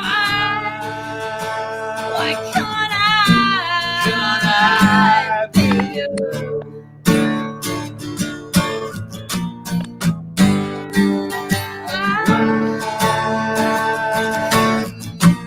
Can I be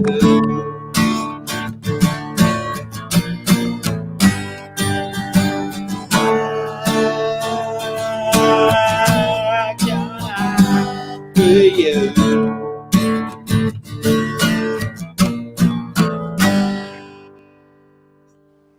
That seemed quite short.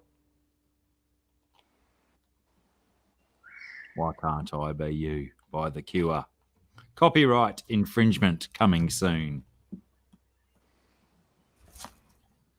Anyway, that's it. That's songs and stuff. Sarah's got to go. She's got to go and Oh, pick gosh. kids up from school and Bye. stuff.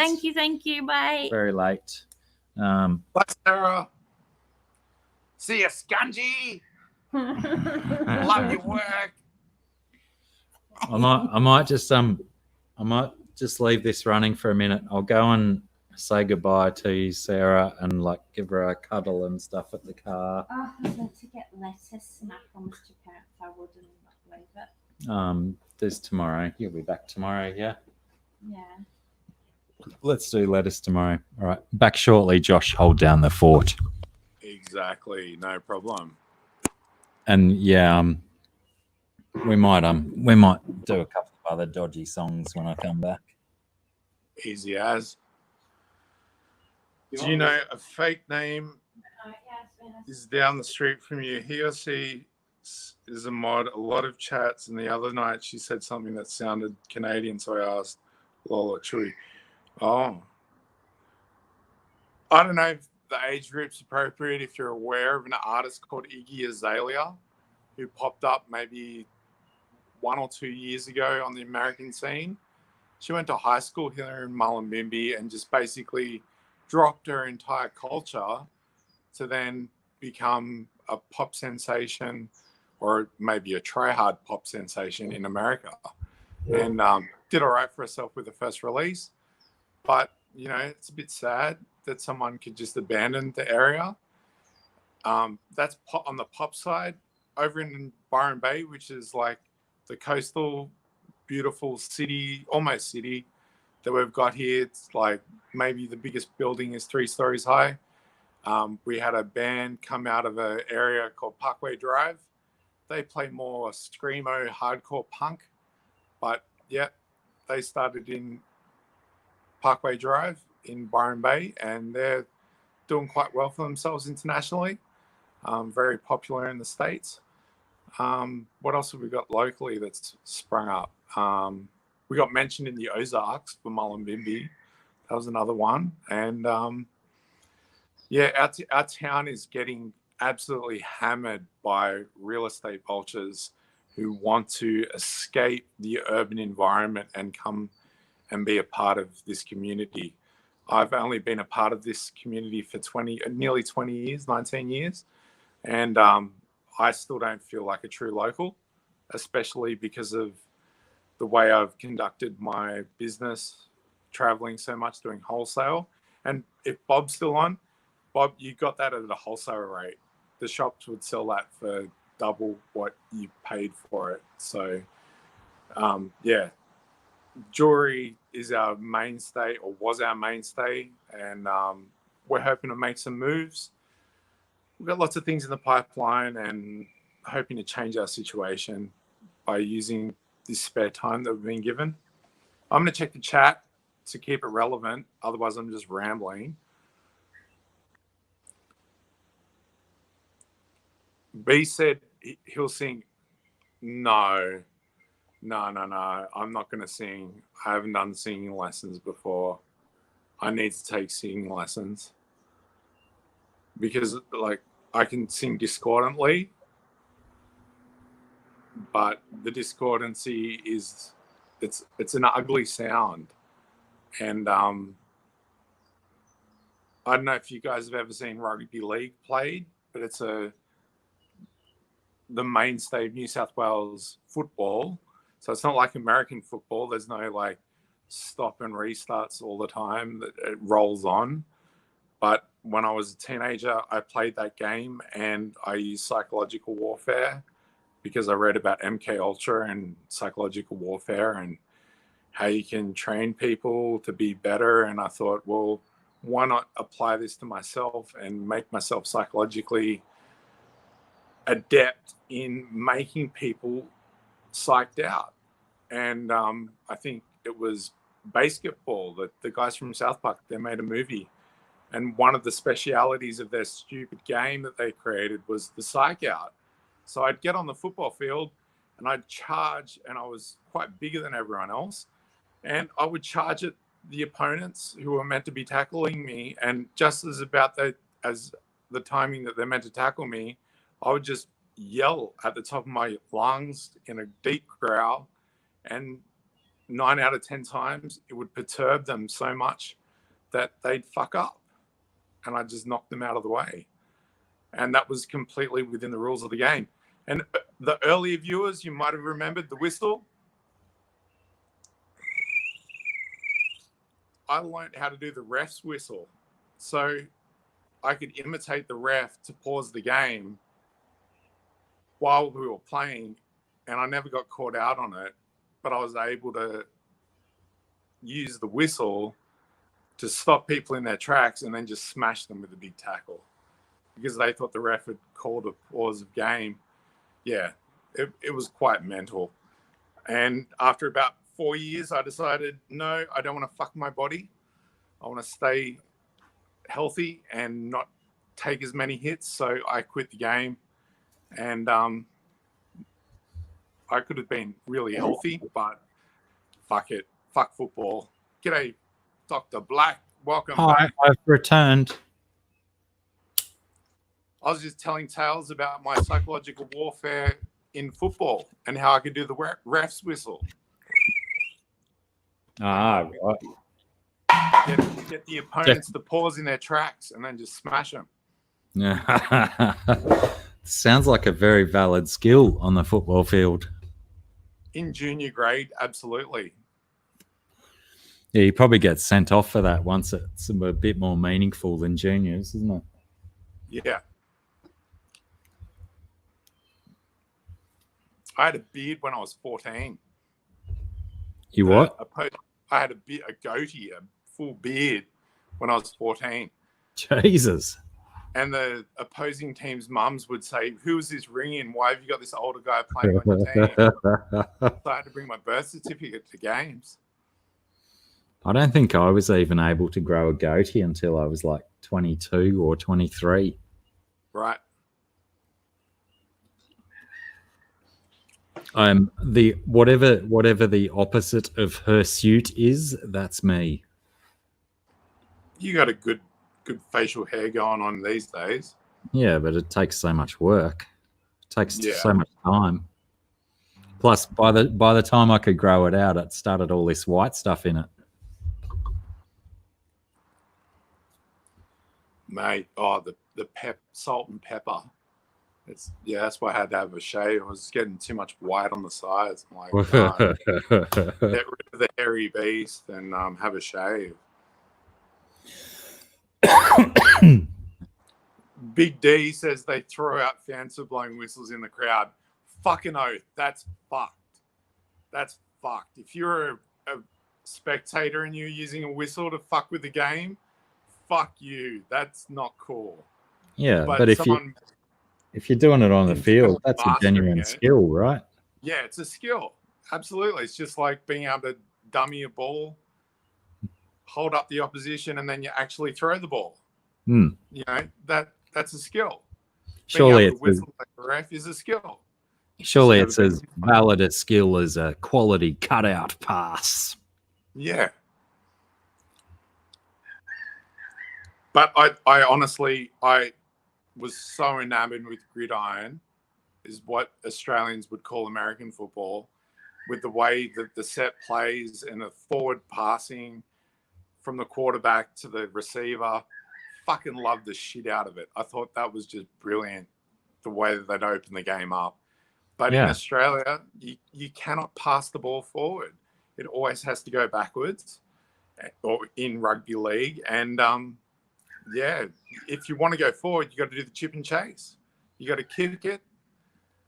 It's got to come off the boot if it's going to go forward, and then it's all fair game. So our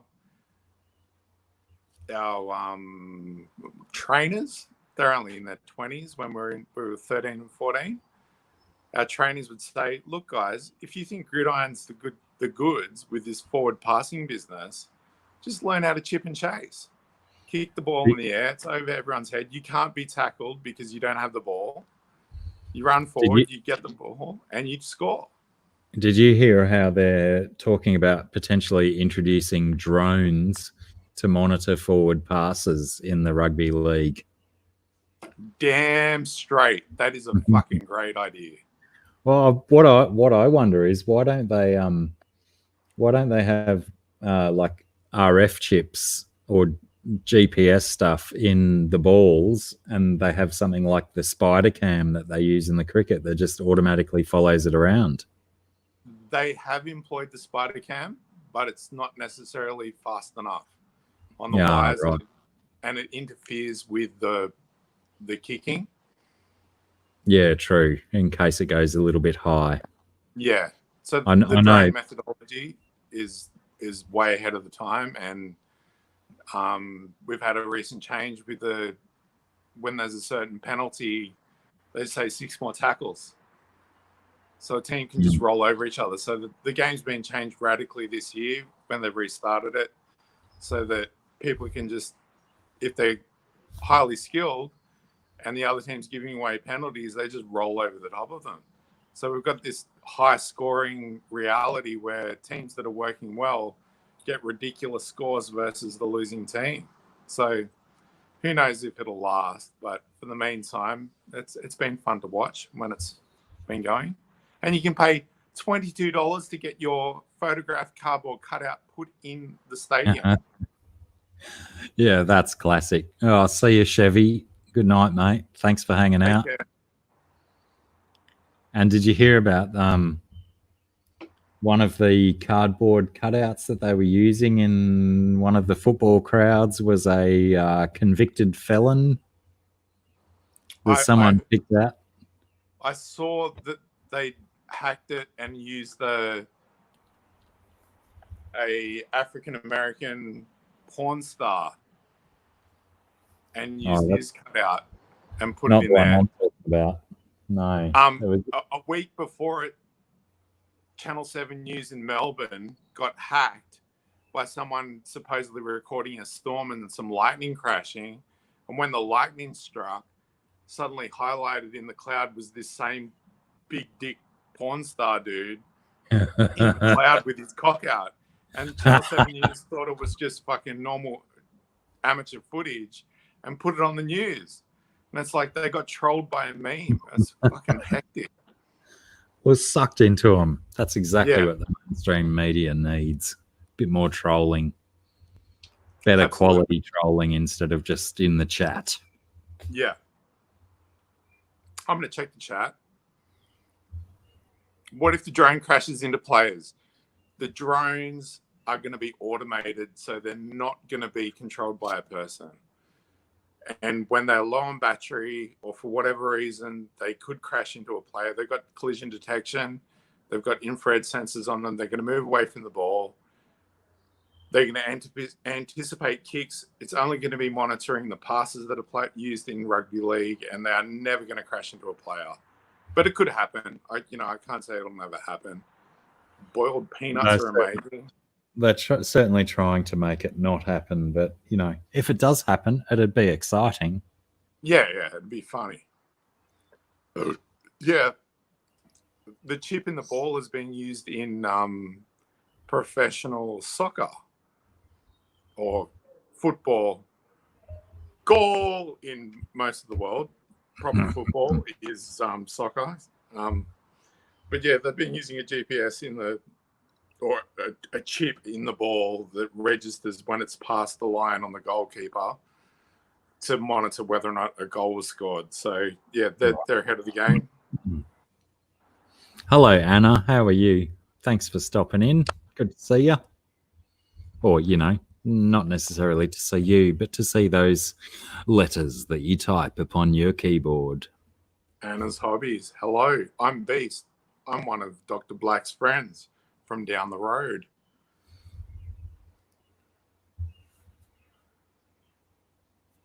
Oh, fish dreams. Pick me up some stuff. I forgot to go to the shop. My ride to the shop's just left. Shit. Mate, where's the delivery drone? Seriously. Yeah. Where's my Mullumbimby Amazon? Yeah. Jeez, let's get with the times. With the COVID times, it's just blown up again in Melbourne. 23 new cases from zero and, per day. and didn't it? And in China as well.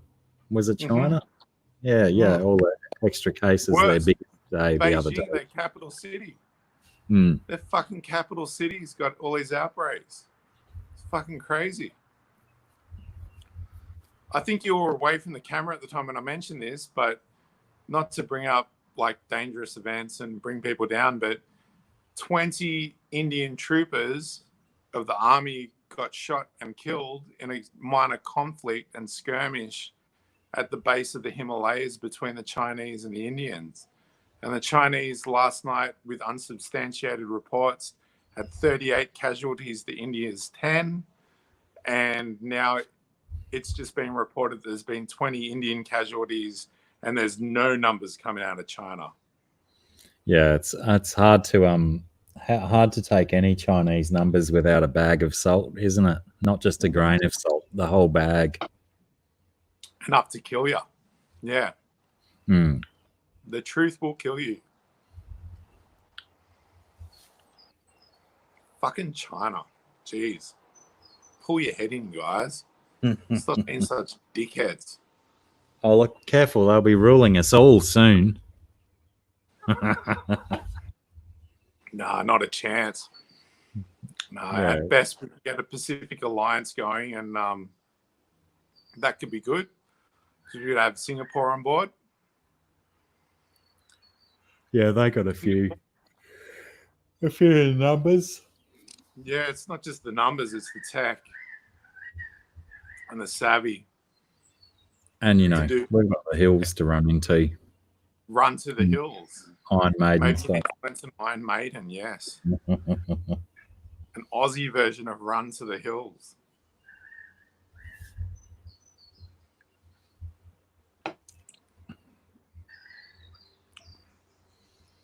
So what else do we need to do here, people?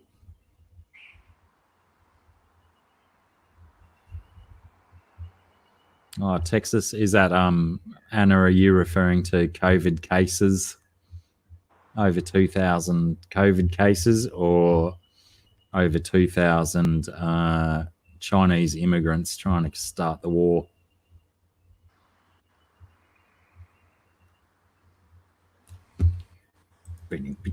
Absolutely, Anna.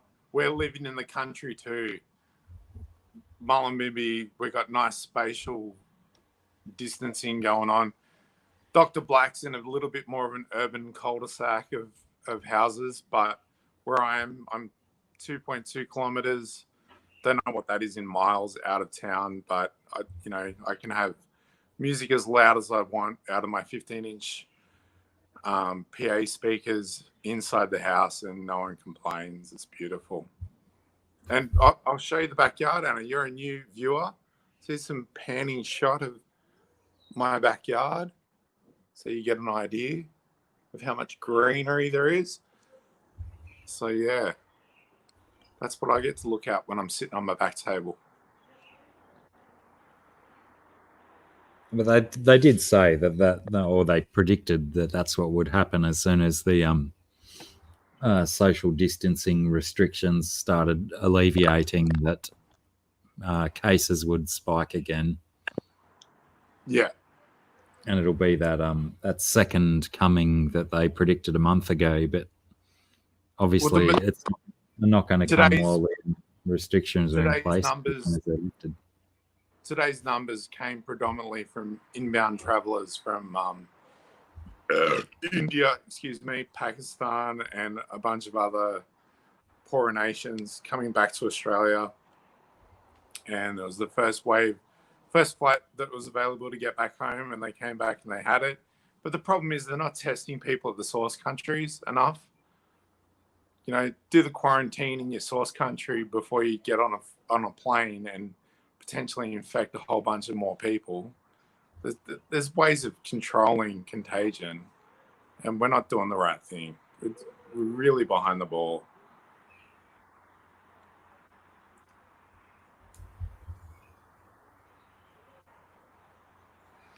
Well, I just checked out a video that Priscilla sent me. I don't know. I don't think Priscilla's still here, but I think it's from her shop front window where it looks like a peregrine falcon maybe has taken out a pigeon right outside the front of her shop. Fuck yeah. Peregrine falcon, isn't that the fastest raptor on Earth? Yes. Fastest raptor, yes. Like its acceleration and top speed is pretty much the top of the line. Unbeatable in the skies. Well, I think the only bird that beats it for speed is the fork-tailed swift, or the spine-tailed swift. It might be one of the swifts anyway. Is the only bird that beats it for speed. Yep. A swift. Somehow. I met a guy at a pub once, and he had tattoos of swifts on either of his hands. I walked up to him and I was like, I'm going to use my senses here. I'm going to use my deduction of visual stimulus, but I'm also going to use my psychological understanding. And I said, man, where'd you get those tattoos from? And he said, I got them for a reason. Oh, look, it's massacring it. Yeah. But I picked it. His dad used to beat him up. And he wanted to have the totem of the swift on either of his fists. He thought it was a shamanic thing to do. A mild cleansing of the past, so to speak. Yeah.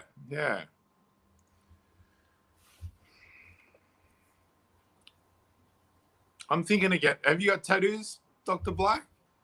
No, I have some scarification, but no tattoos.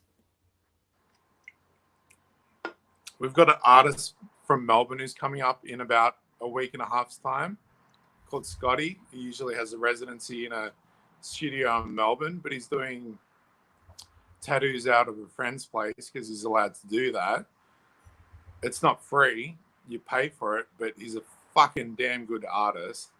He did this beautiful pan on a friend's leg, and the eyes are all beautiful, bright and white, and just perfect tonality and grayscale. I was just like, wow, that pan is really good. And then the girls showed me the ones they got done. I was like, shit, this guy's got a sense of color. This is fucking awesome artwork. You just got to wonder, because he's not in a tattoo shop, can he clean everything as well as he could if he's not at the shop? You know, that was my only concern. I do have I've got a design that I have drawn up and designed, and it is ready to go on skin, and it has got some red and some green in it.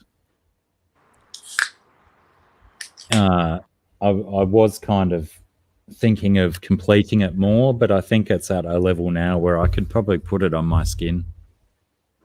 Okay. But I just don't know where. It's like a circular design. Where do you put a circle on your back, on your body that's not somewhere that you never get to see? Like initially I thought on one of my the backs of one of my shoulders, but then I never get to see it. Yeah, so some of the traditional Southeast Asian cultures, they'll do a mandala of like a spiral on either shoulder. And for them, and they do it like traditionally with bamboo going tap, tap, tap, tap. You know, really brutal tattooing, really painful. But the idea is that when you get those spirals on your shoulders, they become like psychic shields against arrow attack from enemy tribes. Whether or not that there's no fucking reality in that. No, there is a reality in that if you've gone through that hardening process of being wounded and you're still alive and you've suffered through so much pain, they know that if they're going to stick you with an arrow out of a fucking bow and you've got an axe in your hand, an arrow is not going to stop you wherever it hits you, and you're going to fuck them up. So you're effectively bulletproof in their culture anyway. Yeah, it's the image of a defense that they can all believe. Yeah. You can get a tramp stamp, Blacky. Apparently, I can, but I Just above your wouldn't want to. butt. I wouldn't want to tarnish my welcome mat. the fluff. Because Yeah, you've got to do a shave job before they do the ink. Yeah. I'm never getting my body hair shaved or Oh, I've waxed. done it before. It's terrible. Nah, fuck that. Keep it natural. Yeah, I once had my welcome mat waxed off, and then it was all just pimples for about 2 weeks. The whole area just came up in pimples. It was Yep. disgusting. Never touched Ingrained. it again. Yeah. Mm. Apparently, you're supposed to exfoliate before you wax, but I didn't know that at the time, did I? Yeah. Bummer. I got an exercise bike about a week and a half ago. Talked to my mum on the phone in front of my wife. My mum's turned around to my wife and said, you know, Emma, you might have to get Josh to wax his crack. He'll get ingrown hairs from the bike seat. And I'm like, using the bike too much. No.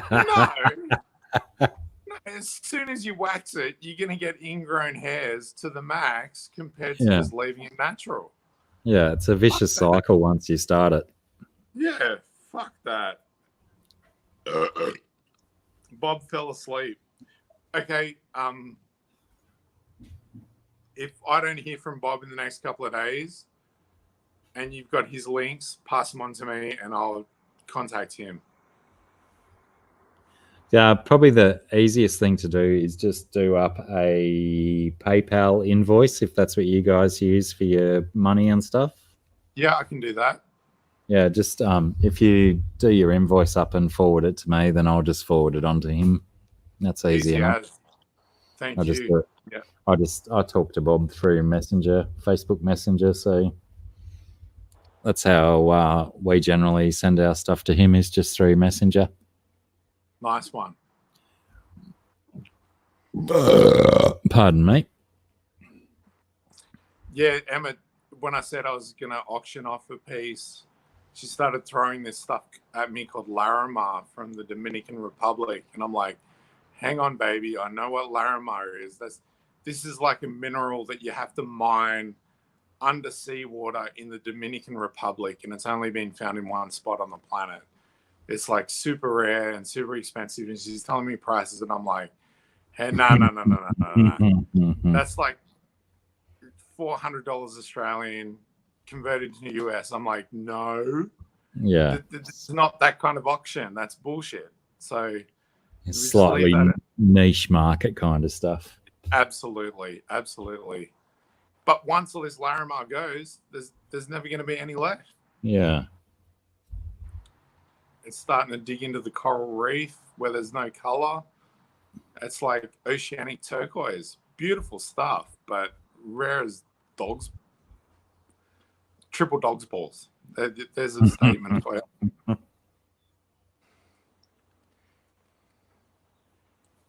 Oh, look out. We got some big dark grey clouds rolling in from the southeast.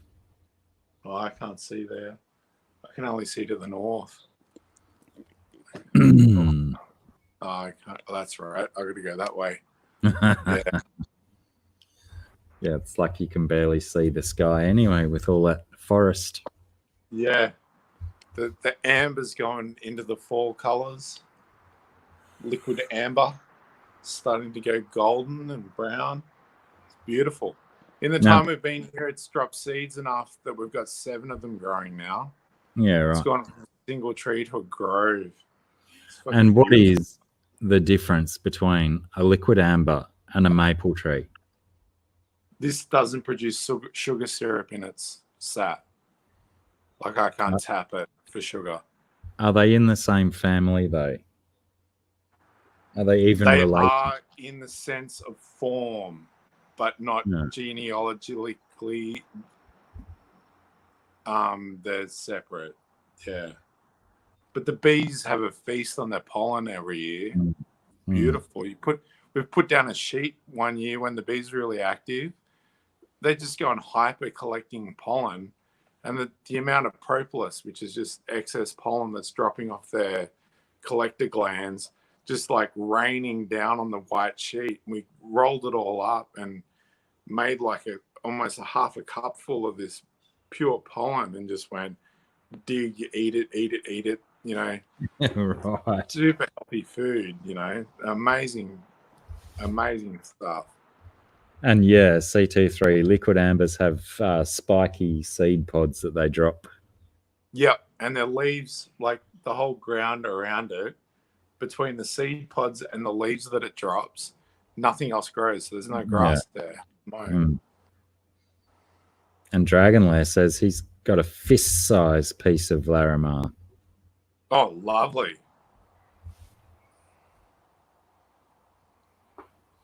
Fuck, man, look after that. That's going to skyrocket in value in the next decade or so as the sites run dry. Worth more than silver. Oh, absolutely. Absolutely. It just keeps getting more and more expensive every year because it's harder and harder to find. And, you know, it's like some of the old turquoise mines in America. Like they had over 40 of them in the 90s and less than 8 of them are still producing quality stuff. Yeah. And then you can go to things like charoite, which you've got to go into Siberia to mine it where it's sub-zero temperatures. And they started to cut it away and mine it all out. And it started to go from purples, like metallic purple, into metallic browns and golds. And people were used to charoite being purple, and there was no market for the brown charoite. But I've seen a few cross-colored pieces, and I honestly think it's better. It's fucking prettier. What's the reason for the color change? The difference in temperature or something? Or just different the morphology, areas? Just different areas, and it's on the edges of where the purple is formed. Yeah, right. But where the orange is, it's just gorgeous. Like, it's a feast for the eyes to see a transition from golden browns into purple. Oh, beautiful, beautiful stuff. And going back to fish, I think if anyone's going to breed fish, you just go wild tank and fucking get what you're given. If you've got enough space and enough tanks to control lines and create different color variations and fix them genetically, that's great. But you're doing inbreeding to get a fixed line. The more wild the lines are, the more variation you're going to get, and the more adaptability you're going to get. But with fish species that are fixed already naturally, that don't have variations or polymorphisms in their own species, their genes are already limited enough. Yeah, true. I look at us humans. How different do we look? We're successful. We've done so much. Diversity should be celebrated. You know? I think they've been trying to tout that for like the last 20 or 30 years, some stuff about diversity and whatnot amongst humans, that it should be a thing.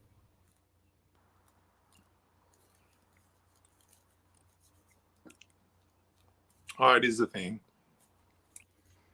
I mean, essentially, probably in about 70 to 80 years, all humans will be a shade of caramel instead of everything around the outside.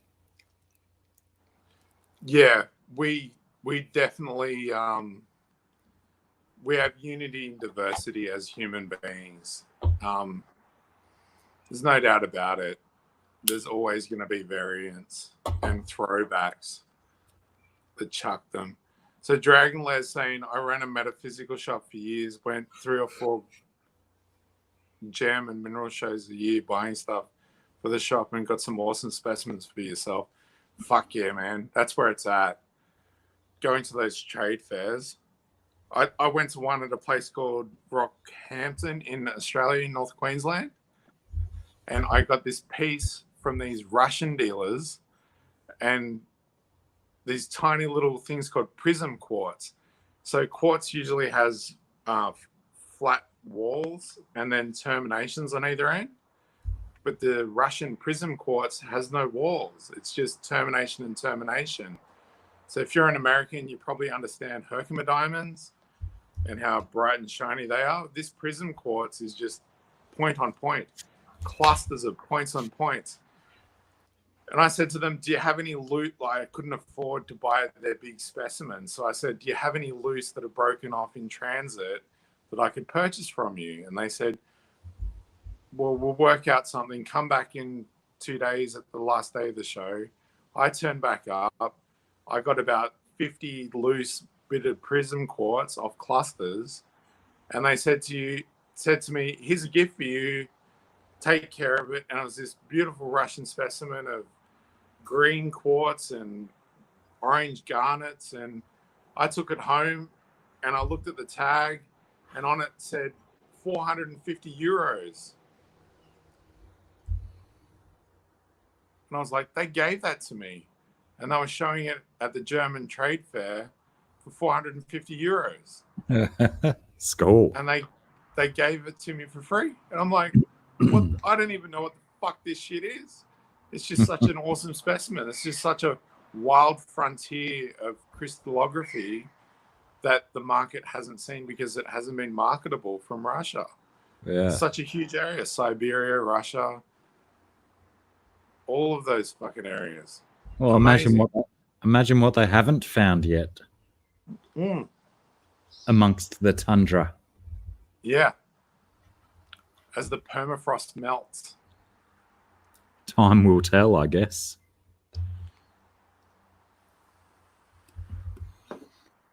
Anyway, should we call it quits? Let's call it quits. I think I've got to go and try and find my way down to the bus before the shop shut and stuff.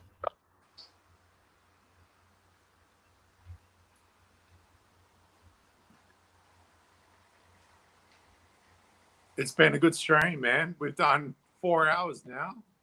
Oh, is it I'm on 4 to my hours? last can. I've succeeded. I've done my 6-pack. I'm a happy man. Does that mean I should come and pick you up on my way to the bus? Maybe, yes. If you've got a car and it's drivable. Hang on. Fish Dreams, I just noticed in the chat, Fish Dreams says, "Hey, Blacky," with an exclamation point, and I didn't respond to it. But that was quite a while ago now. So maybe I missed what Fish Dreams was going to say to me, or she was just welcoming me back when I came back. Oh, pardon me.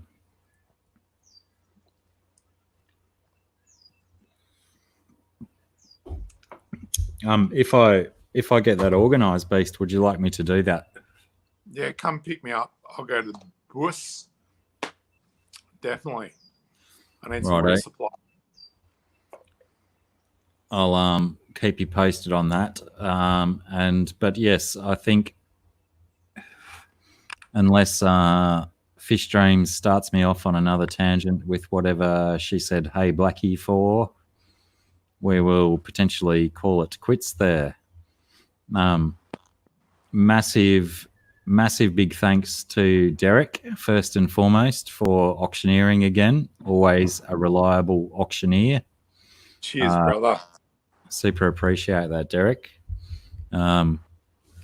Based on your performance today and your previous performances, I will never hesitate to call upon you to be my auctioneer as long as you're willing to play the role. You do a good job. And thank you also to everyone who participated in the auction and bought stuff. That was very good. I didn't get into my fest days. I wanted to tell a little bit of a story about my fest days, how my fest days that bred a month ago still had 30 to 40 babies left.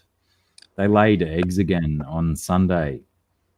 and the previous babies swimming around the nesting cave, no worries at all while they're laying eggs. As soon as they finished laying eggs, it was like a switch went off on the female. She came out of the cave and she went smashing around the tank, killing off all of her previous batch of babies. Oh, It was just, it was amazing. It was absolutely like a light switch went off on her, because there was babies hanging around the entrance to the cave where she was laying the eggs, and she didn't care about them. But as soon as she determined that she was done laying eggs, she just went nuts. And it was about 15 minutes of this manic behavior where she was going around the tank, just destroying every single one of the previous babies that she'd bred. It seems counterintuitive to, the amount of effort that they put into making their babies survive. But being that it was their first batch of babies, maybe they changed their behavior, but also I will potentially separate some of the babies out from this one before it happens again. Do they have a heater? Yeah, they're in hot water. Okay. I was just wondering if that might have been a decision to off the earlier offspring to maximize the chances for the new offspring to be in a warmer environment. But if they're warmed, there shouldn't be any of that. That's not the trigger. It's got nothing to do with temperature.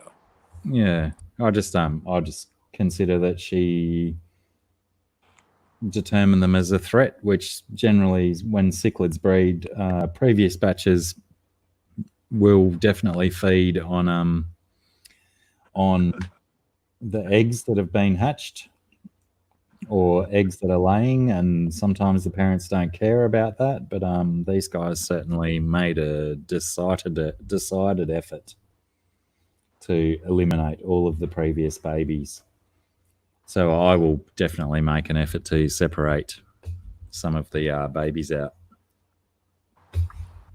Yeah, definitely look after them, give them their own environment. Yeah. Well, I've got to find somewhere for this big white Oscar to go so that I can put the parents in here. Yeah, That's my goal. But no one wants a bloody 10-inch Oscar, do they? Unless they've got a tank set up ready to go. yeah, they're brutal creatures, as far as I know. They really are inamicable. This one's like a dog. It's very personable and fun to play with. But yeah, it's not. That doesn't make you money, does it? Baby fish do. No. Baby fish do. That's right. Yeah. And Anna, no, I've tried for the last 6 months. I've tried to get in contact with Rob Bull, and he's not been getting back to me, which is unfortunate because myself and Rob Bull developed quite a friendship. So it is very difficult when you lose a friend like that. Here one day, gone the next. I won't give up though. I will still try and contact with him because I want him back. I enjoyed Rob Bull a lot, in not only his YouTube videos but his friendship. I valued it a great deal. So the sooner I can get some Rob Bull back into my life, I Rob Bull. Try and encourage Rob Bull to get his life into everyone else as well. I know the last I heard, I spoke to his sister, and she said he was well at Christmas time. He wasn't in a bad place or anything like that. So that was very good. Very good to hear, at least, that he was well.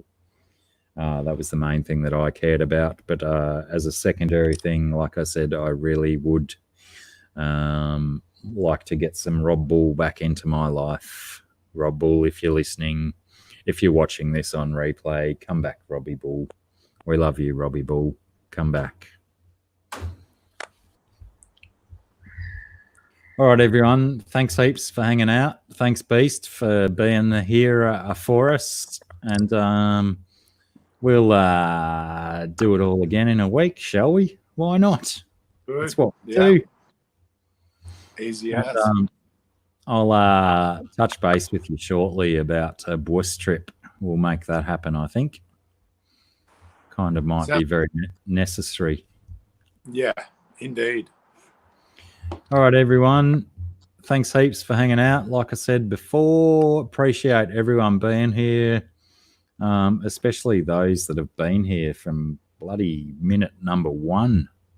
You've been here for over 4 hours, and that's, that's a credit to you as a human being for being able to put up with us for that long. Well done, you, or well done, you. And do I do a? I'm meant to. I'm so underprepared. I meant to go out with a going out song, but I don't know if I've got it ready. I don't know if I can find it. I don't think I can. It's in somewhere else. I'm back. So yes, no music to go out with. Just hearty, warm, loving goodbyes and thank yous. And take care, everyone. Behave yourselves, and we'll see yous when we're looking at yous. Freedom is the right of all sentient beings. Live your life to the freest. I like freedom is an illusion. Freedom is an illusion. Freedom is the right of all sentient beings. Fish included. They are sentient beings, and they do have memories, and they do have personalities. Your bowl, your tank, whatever your fish are in, they are smart. They are not stupid. They're very smart. They're very so hang on to your freedom, everyone, because it might be all you've got. Take care, everyone. See you soon. When, soonish. Probably a week.